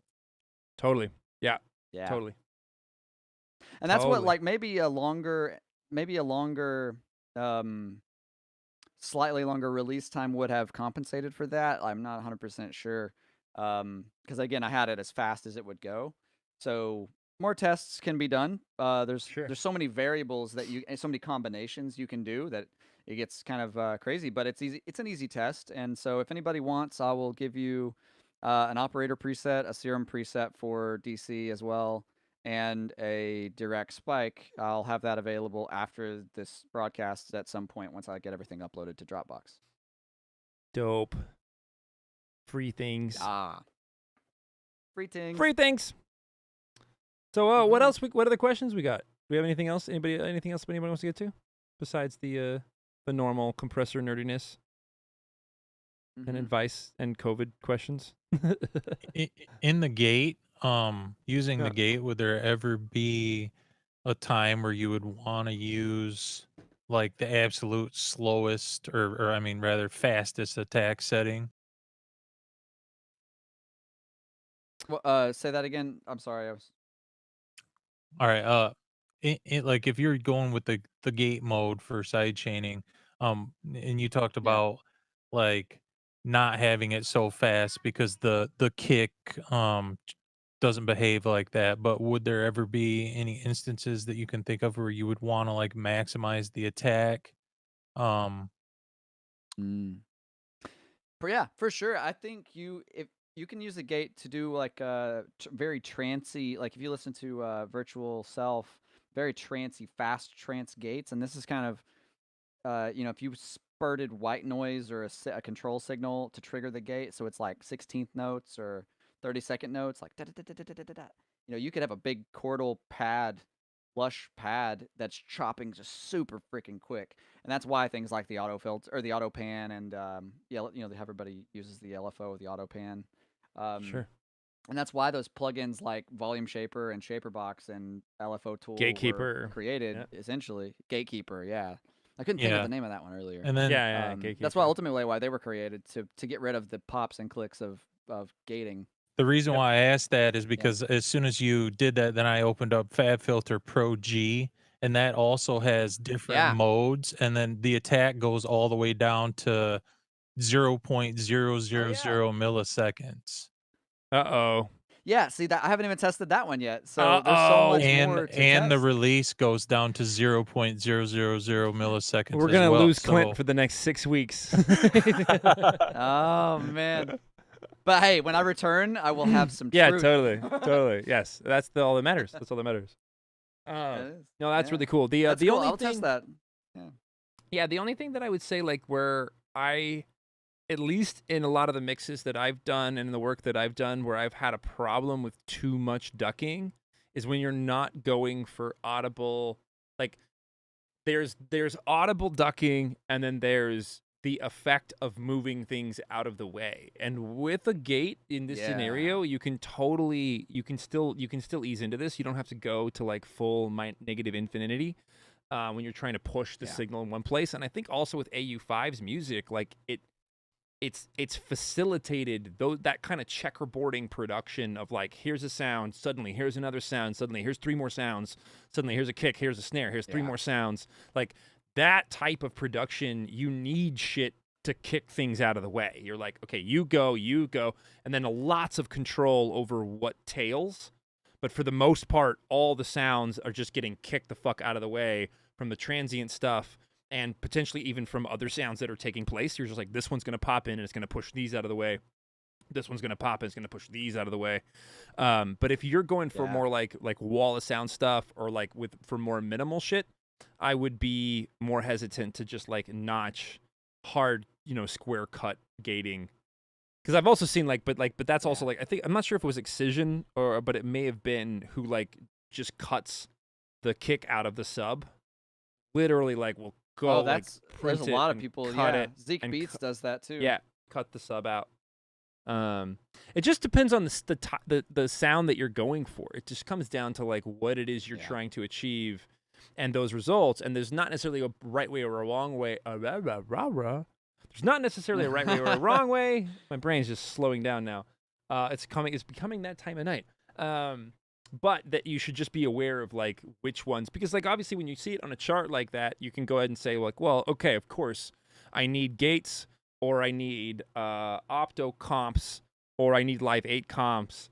But like live 9's comp with slower attack and release gives me a more audible sidechain effect. And so sometimes, specifically like if I'm getting in and doing house music, which I think is big in Berlin, which I think is also where a lot of Ableton potentially, and I'm just guessing, but I'm just guessing, because when you listen to the tools, they work really well on like techno and house, but then when you want them to work in like bass music or trap, they don't quite work so well. It's like the Live 9 comp in sidechaining with like the default settings, like it's a great house sidechainer. And you can hear it reacting. It doesn't have the distortion to it. But like if you want it to be like notching shit out of the way and you need those attack times really quick, you can see in the chart like the distortion that you're going to get when you crank up the timing profiles. So it's not like one's not necessarily better or worse. It's just like use dependent. And obviously, we prefer Live 8's comp when we want that notching, but also like the gates from AU5 could be totally useful if you're going for something more extreme, for sure. Yeah. And it's also really worth noting, too, that with the gate, one of the cool benefits is that you can dial in the threshold as separate from the amount of reduction that's happening. And I notice when I do use the technique, which I don't use it all the time, but when I do use it, I'll only have it necessary for like seriously like vibey kind of pumping that's in between that like extreme and that very subtle. It's like negative 10 dB, not negative, you know what I mean, not all the way down. Yeah, to 10 dB infinity. reduction. It's like very subtle. Yeah. And I like that the range that you can control with the gates, because with compression, obviously you just have threshold and ratio, and that gives you range. But with gates, you have your range separate and potentially even your ratio separate depending on the gate you're using. You do, yeah. Cool. Austin is a very smart cookie. Yes, he is. Big shouties to AU5. Big shouts to AU5. Big shouties. Big shouty shouts. Yep. Mr. Austin Collins. We got any more questions? Anybody needs to know anything else about stuff? Oh, something about stuff, quite literally, would be Void Beats says that they still use the stuff from the SD video game inspired packs from Audio Stuffs. Oh yeah, hell yeah. In fact, that was one of the things I wanted to like bring up was like, do we have any questions about those engineering assets? Because like I gave them out, but then I intentionally did not explain what they do. And so if any of you have downloaded them, are you interested to know more about why they exist or what I use them for? Is there any questions there? Or what's the if they're broken? 'Cause some of them are not finished ideas. So when I'm just giving out my stuff for free, I kind of just like did it so to inspire thought and creativity.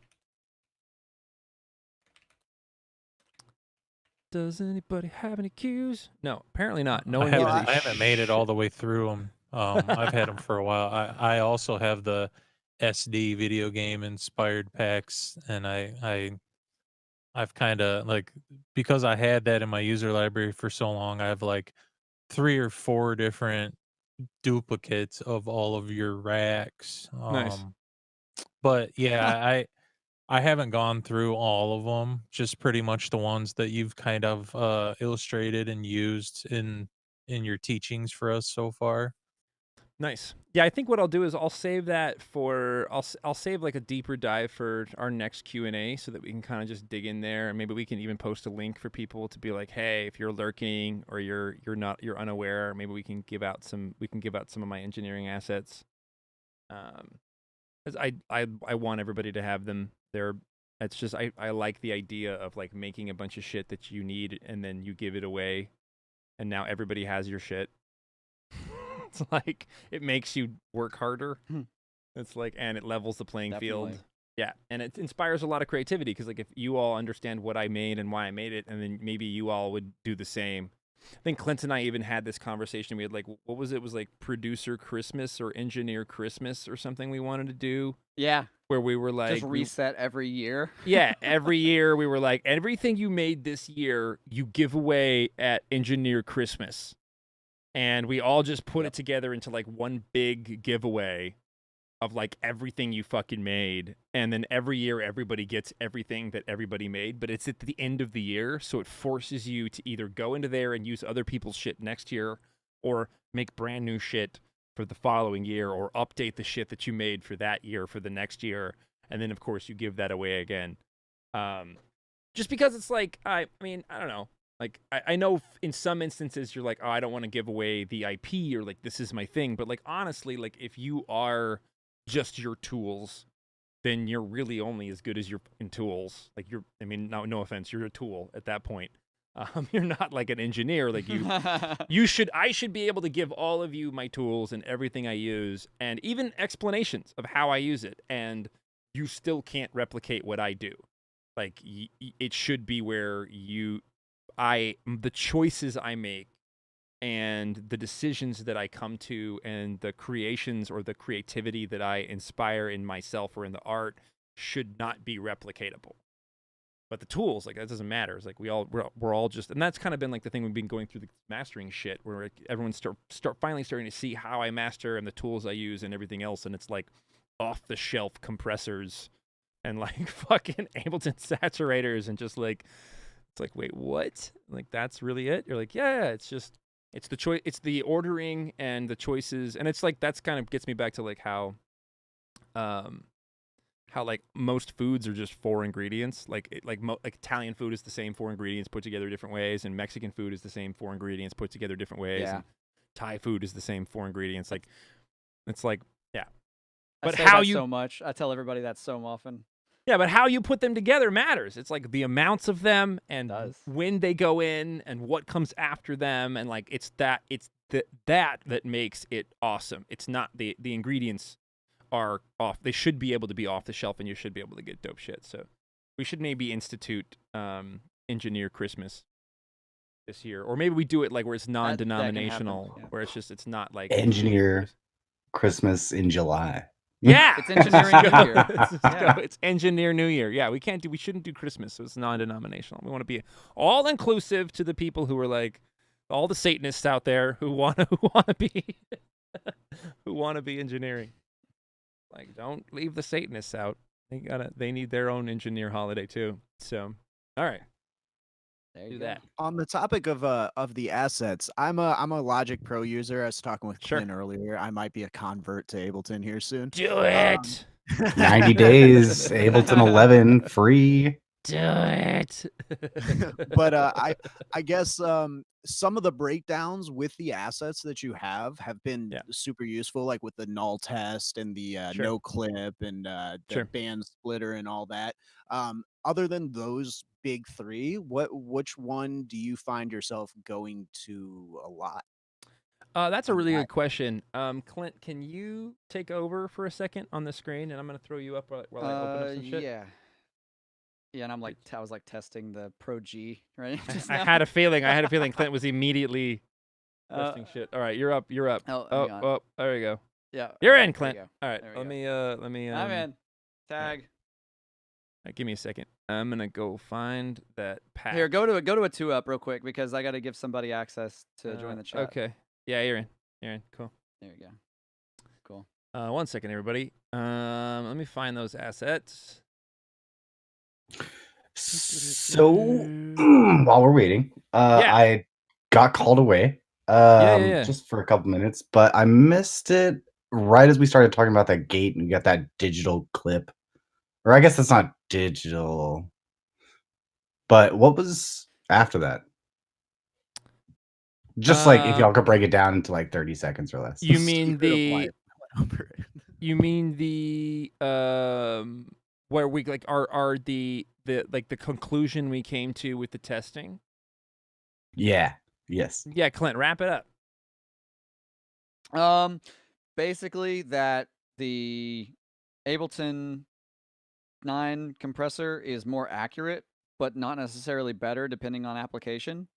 So because the imperfections of the Live 8 one actually make it sound better for certain applications, i.e. sidechain ducking, we learned that the Fabfilter Opto mode is actually surprisingly quick, but inconclusive tests, that's the result for that. We still need to do more testing.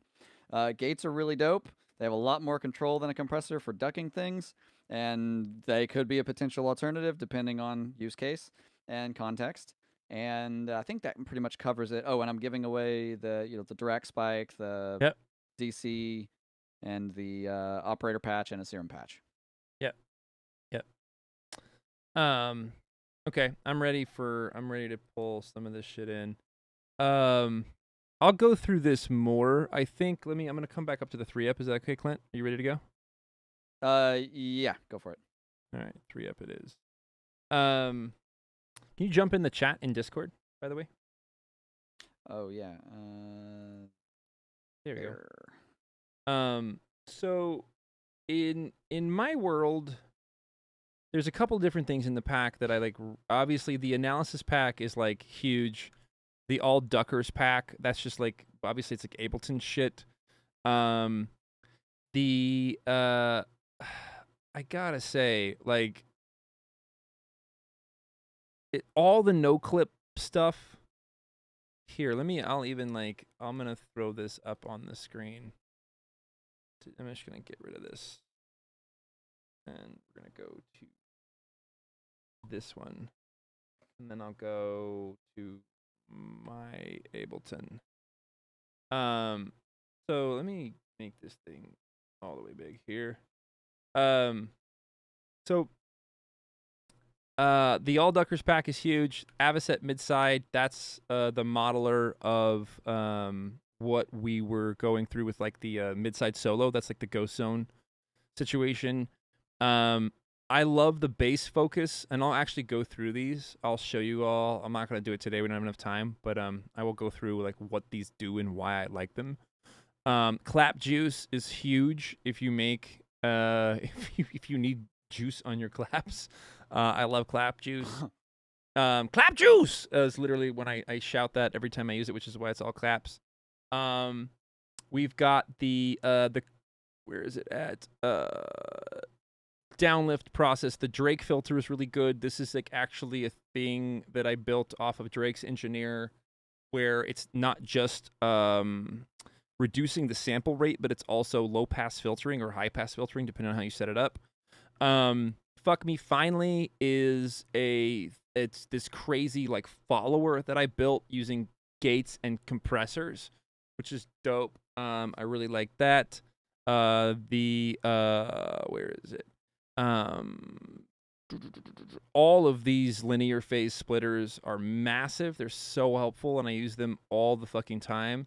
The Longifier is really helpful, but that's also going to be like some Ableton shit. All the no clip stuff is masterful. I just love these, and I keep making newer no clips as time goes on. The particle dissolve shit is really cool as well. Oh, and I've lost my mouse. Particle dissolve shit is really good. Yeah, she's running out of battery. And the height maker is really great because you can actually add height to your mix. It's like extra dimensional. The stereo comp pack, that's all huge. I use them all the fucking time. Sub melody finder. This is like stupid easy. Of being like, wait, what? Like you can. It's just like like if you low pass a song, and then put a guitar tuner after that, you've reduced it down to its lowest fundamental, and now all of a sudden it's able to be you're able to listen to it. It's fucking dope. Sustainer stuff is great, and then the Transient Keeper. This is like for it's a bunch of limiters in series that actually will keep like DJ mixes from going over. They're really nice. And then the Vox Exciter is something else that I used a lot like crazy. Oh, and then Wide Beef. Don't fuck with Wide Beef. Wide Beef is everything. Wide Beef is life. Use Wide Beef. Use Wide Beef. And I'll go through all of those now that we mentioned it. I'll go through like my bigger, like my greatest hits. And I will go through the why I like them and what they do and all that shit. So for anybody watching on YouTube or Vimeo after the fact or right now, join the Discord group, join the approach, get those racks. Do it. Get all the racks. Have all of the racks. Do it. And I'll go through like what those do and why I like them. But we don't have time today to get into that.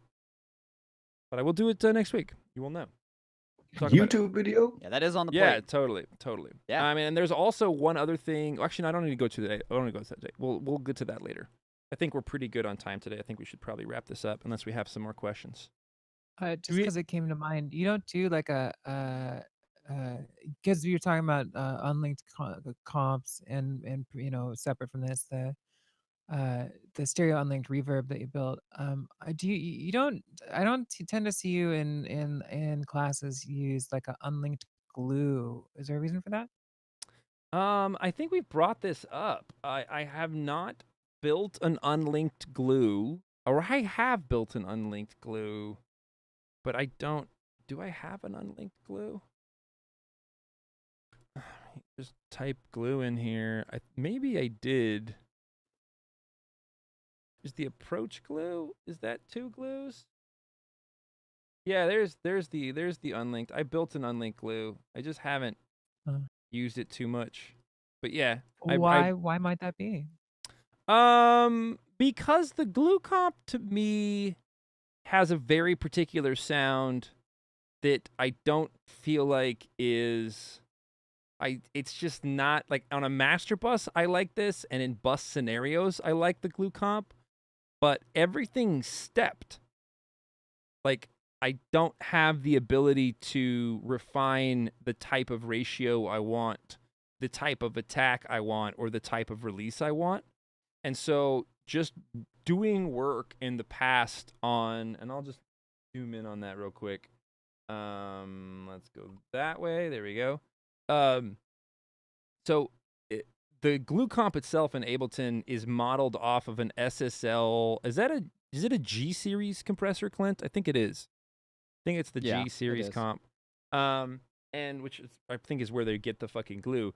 So I'm used to using SSLs. Like I went to school and they had an SSL 6000 there, and so I got to use that exact bus compressor, and so I got to kind of learn the tricks and the techniques, and I like it, and I like implementing it. I especially like the fact that there's a sidechain filter here, because I don't think at least on the 6000 that we had at the school, there was no sidechain filtering able to be applied. So I don't think there is. Yeah, it's just like I think on the 9000s you have that, I think. But I also, again, I think it's like a few stepped options. I think it's like 80, 120 something, if I'm not mistaken. I may be wrong about that, so don't quote me, YouTube. Don't shoot me in the face, internet, if I'm wrong about the sidechain filtering on a 9000 console. But point is, I'll look it up. These have like a really particular sound. And when you lock them into, like, in particular, what is it at? It's the, if you can get the ratio to 10-1 and attack all the way slow and release all the way fast, these things have this, like, magical setting. Like, that's, like, the zone for this. And specifically in, like, a bus scenario, I love the way that fucking sounds. Just fucking makes shit sound good. Like, I really appreciate that compression type. But I feel you. I mean, the reason I even ask is because yeah, I'm so dedicated to that idea. Like I use that on everything. Like really, yeah. I mean, I used similar concepts and settings in the past, but especially since dealing with the approach, it's like I do not have a drum bus without that on it. Period. really. Okay, I'm interested. I mean, on a bus, like in a bus, they're dope, and especially with like attack all the way right and release all the way left and ratio at 10, that shit's smoking. It's a great setting for buses. But I've just not used it too much. But I did make it because I think somebody was asking again. I think somebody in the past was like, why don't we have an approach glue? So let's even do this here. What I'll do is I will where can I do here? I will show this You want here. to do this in live 10? That way, anybody that's Oh yeah, hasn't let me updated do yet that. Let can me do play that. with And it. in fact, what I'll do is I'll switch back to the 3-up. Clint, can you take over and then I'll create a link real quick? Is your screen ready? Yeah, one sec. Yeah. Cool.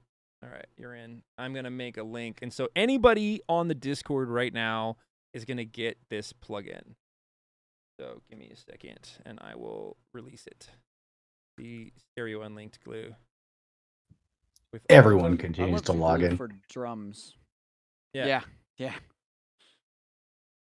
I love the glue on drums. It is a very, very good drum spanker. Yeah, Just totally. transient shape and beef up with saturation at the same time. So nice. Glue.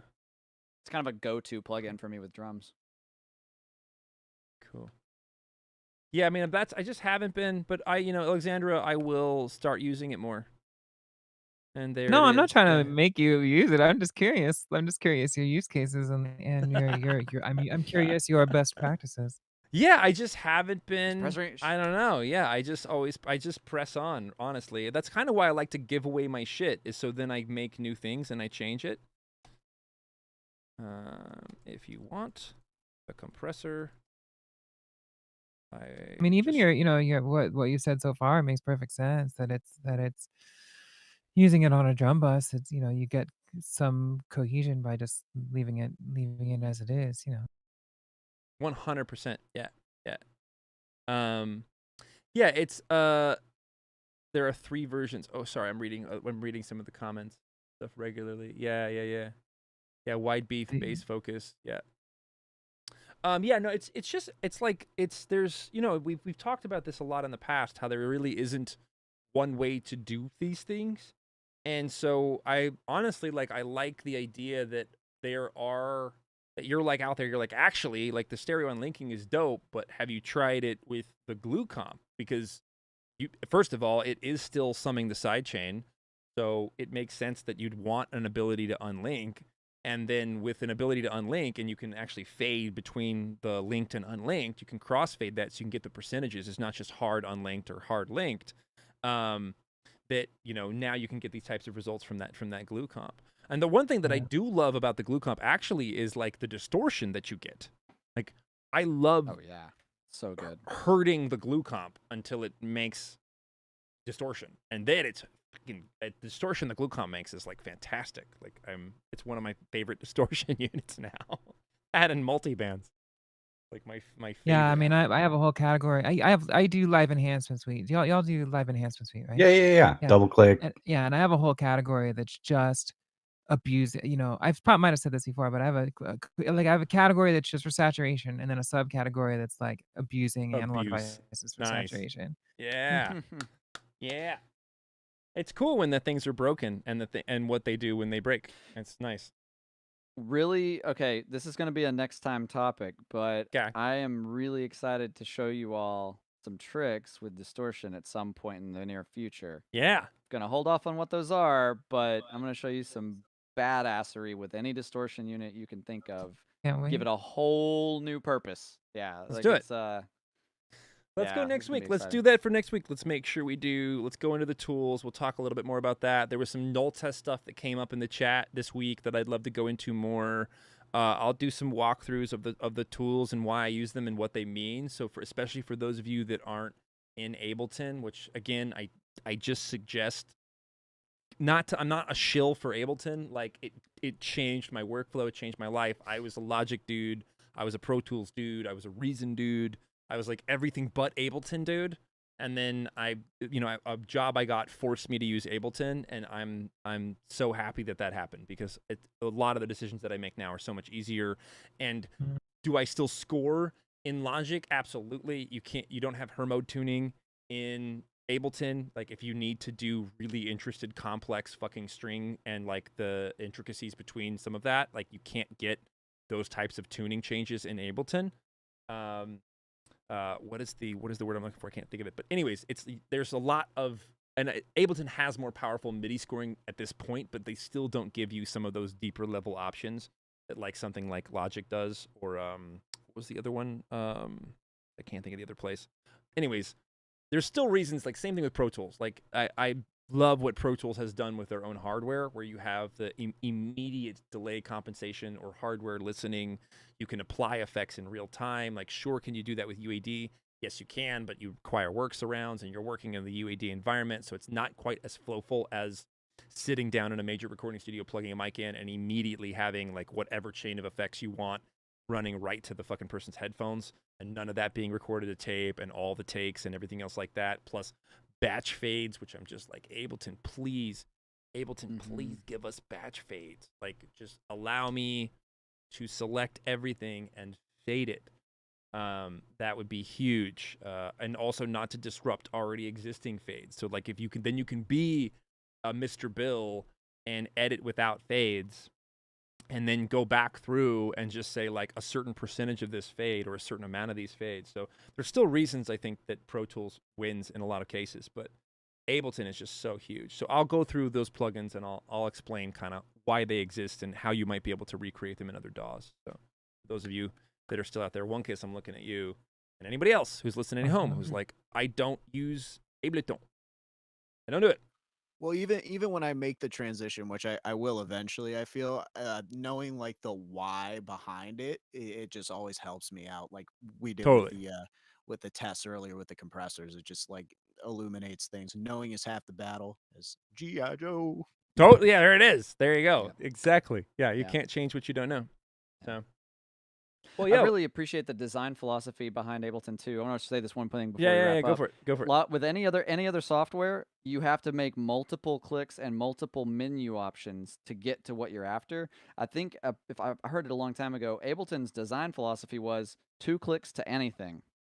I appreciate that, and I also am not a fan of like multiple pop-up windows. I think it's awesome to have those options, but by default, having every single plugin pop out is the worst workflow in the world for me, because if you're on one computer screen, that's a real estate that is getting taken up every time you want to look at something, and it's just miserable. So that alone makes Ableton worthwhile, because everything's on one screen. You don't have to go through a hidden menu to get to where you need. It's great. Sure. I guess it also just comes down to like what workflow you're used to doing, because there's a lot of people that like don't even look at the plugins, like they just want them closed, or there's a lot of people that want to see this stuff. But I also know, like, at least coming into Ableton, where like everything's on channel and you can bury in racks and racks. I know that Ableton's like, oh, we don't do contextual menus, but I can put a sampler in a drum cell, in a drum cell, in a drum cell, in a sampler, in a drum cell. Like I can like bury that into these, like, it's like looking at Dylan's fucking racks. Like, by the way, big shout outs Il Gates, like looking at the insanity of some of the things that Dylan makes, and when you're like, I am lost, like, and I use Ableton and I will look at the things that he makes, or him and Mad Zach, same deal, when you're like, it's all these things are interconnected, and they're choke algorithms that are happening when this one gets played or when that one gets played, and it's just like, if you're new to that workflow, because that does not exist other places, where you can just totally nest and sort of fractally build inside of things. You can take like a whole song and like put it into a drum cell, and then put that in a drum cell in another song, and then take that and put it in a sampler, and just go on and on and on and on and on. You know, that's intimidating. Put a sampler in your sampler. Exactly. And now you're like, and then I turn that into an NFT. So. Hold. Bye. Can I tell you why I'm not hot on the idea of like NFT? It's not Yeah, because go for it. like it's not because I'm bored of technology or like I don't see the potential in blockchain. Blah blah blah blah blah. I just don't value scarcity in my art. Oh, You know okay. what I mean? Like Okay. I like I'm not trying to chase having the only authentic version of something. Like I want everyone to have access to art. So I'm not trying to like make it more exclusive. You know what I mean? So it's like not really it has to do with the technology. It's just like to me I see it I see them as like an extension of society art, which is something that I feel allergic to. You know what I'm saying? Okay. I mean, I get you there. I think that there's an off-puttingness to like the walled kind of garden where only a certain number of people have access or whatever. I totally understand that part. I think for me why I like the NFTs is, first of all, not from like the fact that people are like fucking minting gifts that they like had laying around or like taking somebody's tweets and selling them for $100 million. Like that part I'm not on board for. I don't understand. I'm like, this isn't like, and I've literally been having this conversation a lot, like literally a lot over the last couple of weeks with lots of different people about like, where that the technology behind this and the interest and everything is not necessarily generating better art. In fact, for a lot of it, you're like, it's like a song that somebody didn't release plus a visual that somebody didn't use on a tour. And then that's the NFT. And you're like, it's like a B-side plus like an unused, it's just like shit people had laying around that they're sticking together and that they're putting out there and that people are going absolutely insane for. That's the part that I'm not super happy with. What I do think is awesome about the emerging technology is, first of all, that we're no longer in a volume business. That like you as an artist can make one thing, and if you have a dedicated fan base and a tenacity in the market, that one thing can pay for your whole year. We're not like in porn anymore where we're just like, doesn't matter, just next album, doesn't matter. Like just that, well, that was great, but what's your next one? Follow it up with something big. Like you just make one great album, put it out to the audience, and if you can bank 10 million from it, go home. Like you can be done, or you can just make whatever the fuck else you want to make. It's not volume business. And the other thing that I like about it is it does pull away from, because currently, back to that whole volume situation, like the entire music business is like, it's the popularity is and quality and success is directly tied to that volume. That it's like, well, you don't even make it on Spotify algorithm isn't even triggered until you have enough people already listening to your shit. And then once enough people is listening to your shit, not only does the Spotify algorithm trigger, but like then Apple will fucking playlist you, and then Spotify will playlist you separate from the algorithm, and then you're like, your shit's in front of all these fucking people already, and now it's just this weird cyclical loop of like, well, I guess that's what's good because people are listening to it, but we can also trick the system into doing that, which happens all the time. Or I can grease the wheels and get my shit into the system. Or I can pay bot farms to listen to my shit and get the stats up. And then boom, now I'm in this cycle where the only thing that the machines care about is volume. There's nothing about quality or reach or impact or words or message or environmental like everyone's so mad about NFTs and their environmental impact, but like nobody has given a shit about any of the world tours that flew all over the place with all the jets. Like it's all a volume business. And that's the thing I think that where I'm like, why I like NFTs is, and the ability to say there's only one of these and it's valuable and this is the value, is that it takes us out of that like we are all competing for eyes and ears, and the most eyes and ears wins, and that's what makes something good. And that's where, oh, and now you're on Billboard, now you're successful. It's like there's so many great artists and great art that you will never fucking hear because it's a sea of nonsense that you're swimming through, where all the people like major record labels, FYI, every fucking major record label will buy the release to push it up the chart. That shit happens. It happens all the time. So when you see people that are up there and they're peaking, like, sure, some of that's regular, but also the label itself has so much vested interest and so much money on the line that spending an extra $100,000 on marketing, when really that's them buying the release the day that it comes out, will push them to number one. It happens all the fucking time. And that's where what we're competing against. And that's why I like this idea of being like, you can make one of these and you can sell it, and then you can, you can go home. Like some of my favorite visual artists like make one painting a year and sell that one painting as prints, and they make their living that way. I really like that philosophically, that like it doesn't have to be that we're detangling popularity from quality. Totally. Like that, like I'm super into that. To me, selling one album on an NFT to like one or a limited amount of people for a lot of money, it's still a society. To me, that's still a society experience. It's still like people, like, I mean, it's genuine in a certain way, which I really like, but it's also like it's not really accessible. You sort of have to either have it doesn't change the same principle that you were saying, where you have to have a reputation and you have to have someone who wants to spend $1 zillion on your one album and be the only person who owns it or whatever. So it's still sort of, it still like lights up my elitist allergy thing. Well, I don't know. I mean, I think I don't disagree that there is an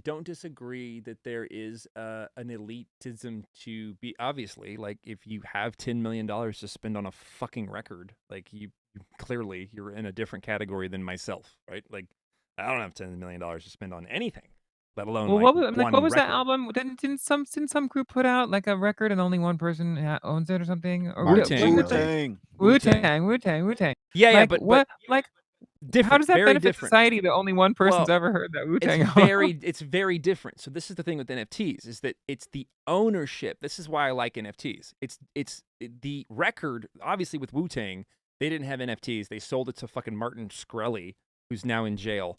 And I think he had to forfeit the album. So I'm honestly, like, I legitimately believe like the IRS or the Department of Justice like owns that Wu-Tang record. Stream it, bro. You know what I mean? You're like, no, it's just in some fucking case somewhere. You know what I mean? Someone's like, oh, you want to hear the woo? Like, no, enter the woo. What a like, story. fine.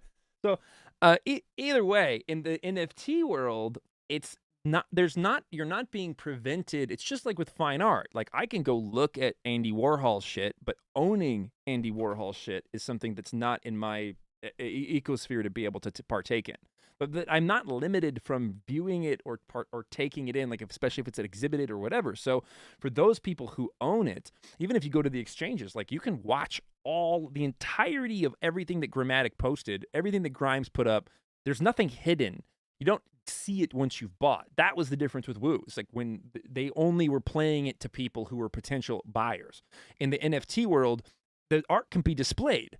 It's not about limiting people from accessing that art or having that art be life-changing. It's the ownership quotient and the ability to mint very, very specific and proof of ownership to say that I own this piece of digital stuff. That's the part that makes me sad. It's like a Why? very, very fancy receipt. You know what I mean? It's like a golden gilded register receipt. Like, that's just so uninteresting to me. But have you seen, like, there's really famous paintings that are actual pate, like movie theater ticket receipts? Like, I think one of them sold for $10 million. It's just an actual receipt. It's just blown up. I mean, it's cute, and like the movie receipt from some bygone era is like a cute, trinket to own. But like to have an ephemeral, it's just bragging. It's digital bragging rights. Like like I don't like bragging, therefore I don't want to pay a lot of money for it. I know, I understand, but it's the same thing. It's just like where the watches are, like why people have fucking Rolls Royces or why people have big fancy boats. It's just like it's not really for or why you'd buy a fucking Warhol, like you're not going to buy a Warhol and hide it. You're going to put it right when people walk in your house, Yeah, I've been telling all y'all over time that since the fall I got really into VR, and one of my one of the observations I think was most interesting from my time there is that a lot of people, and it's also certain communities, like certain real life communities within VR that do this, is Wu-Tang members say full of baloney. is that certain communities in VR go to spend their time in conventional spaces. Like for me, I'm like, oh, VR, great. We can like DJ from the moon and swim with the sharks and whatever. And to do anything that comes to your imagination. Well, a lot of people's prerogative in there is let's build a swank club. Let's build my ideal penthouse apartment. And then in those environments, they are decking themselves out with virtual Rolexes and whatever. And I'm just like, why do you care about that? Like, why do you care? We could be like flying, like, why do you want to wear a Rolex? I get it, but it's just so far from my interest that I'm like I think it's like sociologically super, super interesting. I'm just like, oh, that we're different people. Question. Earlier, Seth, you mentioned that there's some argument about the environmental impact of NFTs. Can you elaborate on that? Because I haven't heard this yet. People are mad. Well, like the blockchain, it's because, and I'm not an expert here, but I've just been paying attention as best I can over the last couple of months, and I knew this already, that like Bitcoin, I think the entirety of like the Bitcoin ecosphere uses like the entire energy of like the country of Chile or something like that. Like because you're mining it, and by mining it, you're running the transactions, and by executing the block, like that's how you're able to do proof of ownership and all these other things. And so it's electricity. Buying pretty much. Yes. Well, graphics cards, right? Gotcha. Yeah, and I think that some of them make their reputation. Some crypto makes their reputation on being aiming at being more energy friendly, and I think Ethereum is one of them. Yeah, I mean, okay. So I'm not saying that people's argument against and I know I'm gonna get a bunch of shit on YouTube after talking about this, but it's not that people's argument against the energy that Bitcoin is invalid. It's just an interesting argument when so much of the rest of our lives utilize more energy than that. And are more environmentally damaging. Like, for instance, just to understand like how money works, it is not economically feasible to mine Bitcoin in places where, and I mean this, where renewable energy is not at the height. Like China is one of the biggest places where Bitcoin mining is taking place, and Iceland as well. And that's because both of those places, now again, we can get into an argument about the Three Gorges Dam, but China has built this and overbuilt a hydroelectric energy to have renewable resources just because of the fact that like resources are hard to find, and moving into the future, they're difficult to get. Iceland is literally on the continental divide, and so they have geothermic. So like both of those countries where it's cheaper to get energy is where a lot of the Bitcoin mining is taking place. And so it's just, you can't really mine Bitcoin in expensive energy places, and expensive energy comes from places where you have to ship it in or unrenewable resources, like legitimately. Obviously, like building for those takes a lot of infrastructure and money up front, but then once you have that, the energy is cheaper. So the Bitcoin miners are centering a lot of that resource around those places because the returns are better. So it's not that they're not utilizing resources, it's just that a lot of the Bitcoin mining is actually being done through renewable resources. So it's not that it has a zero carbon footprint. Clearly, there is a carbon impact to this, and clearly those are things that we should be working on. And I'm not saying that, like, I'm not trying to do like a logical fallacy where I'm like what is the one where I'm trying to like deflect against its false equivalency. I'm not trying to say, oh, well, Bitcoin is bad and so is meat, so why aren't you mad at meat? I am saying that there's stuff to be done there. I just find it interesting that like all of a sudden artists are like, hey, we're getting paid, this is cool.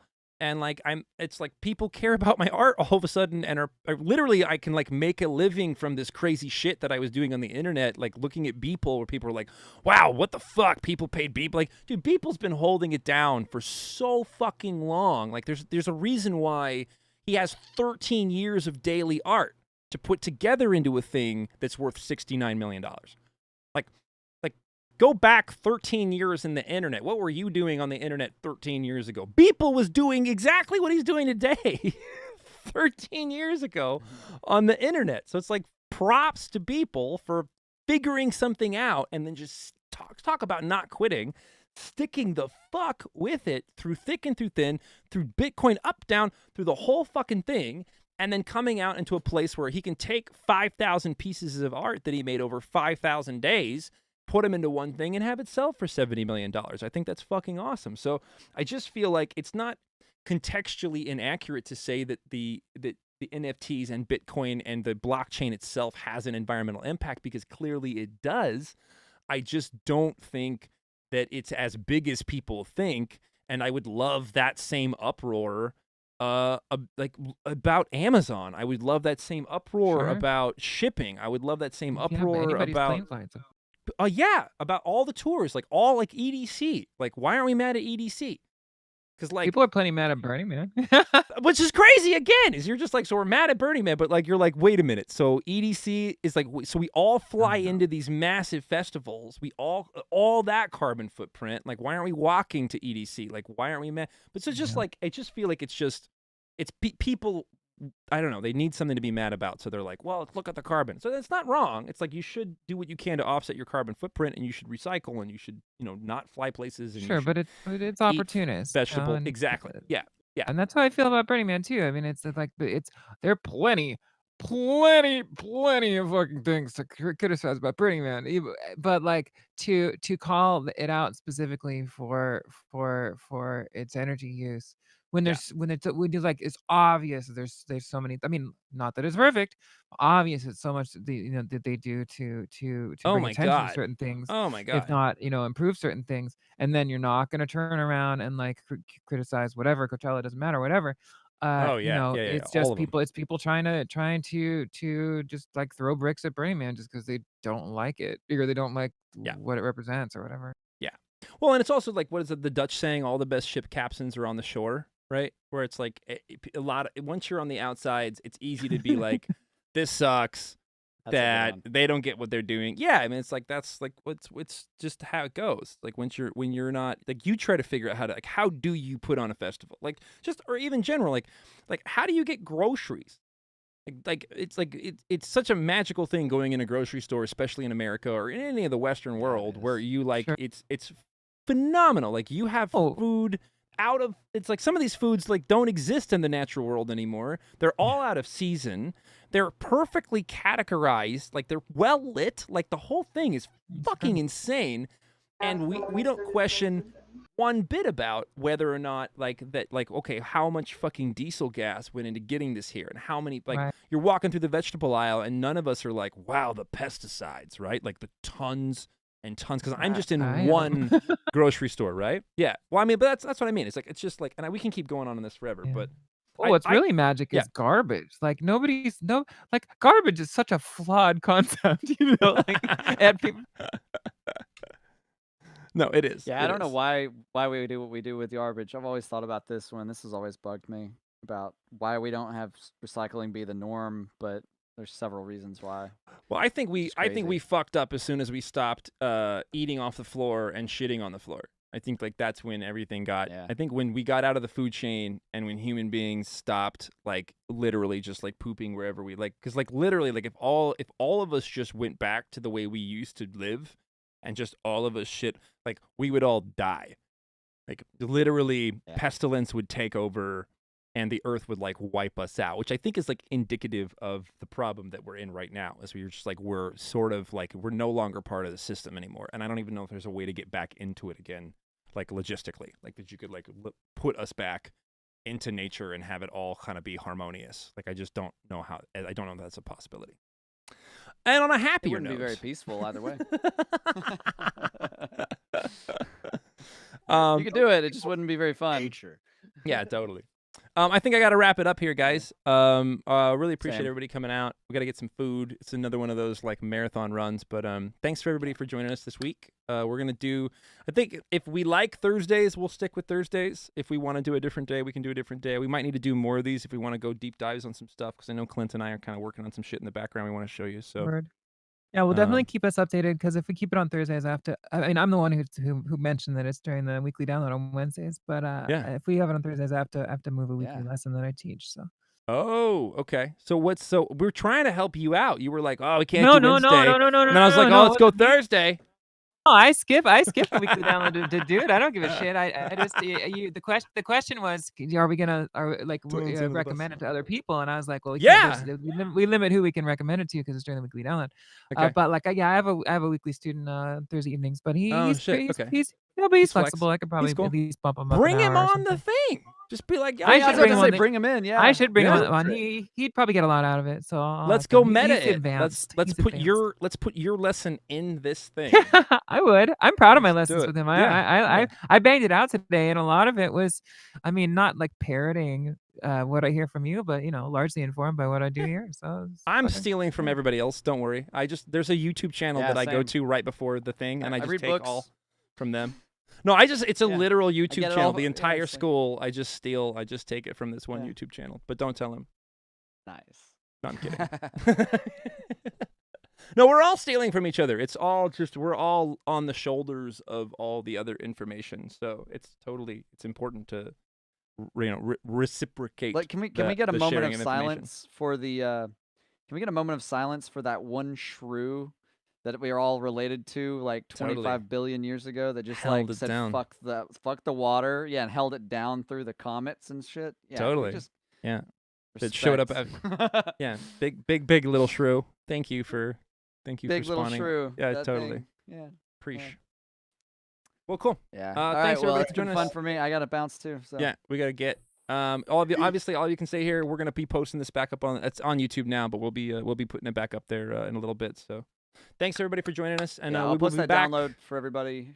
Yeah, do that. Well, cool. We will catch you all next week.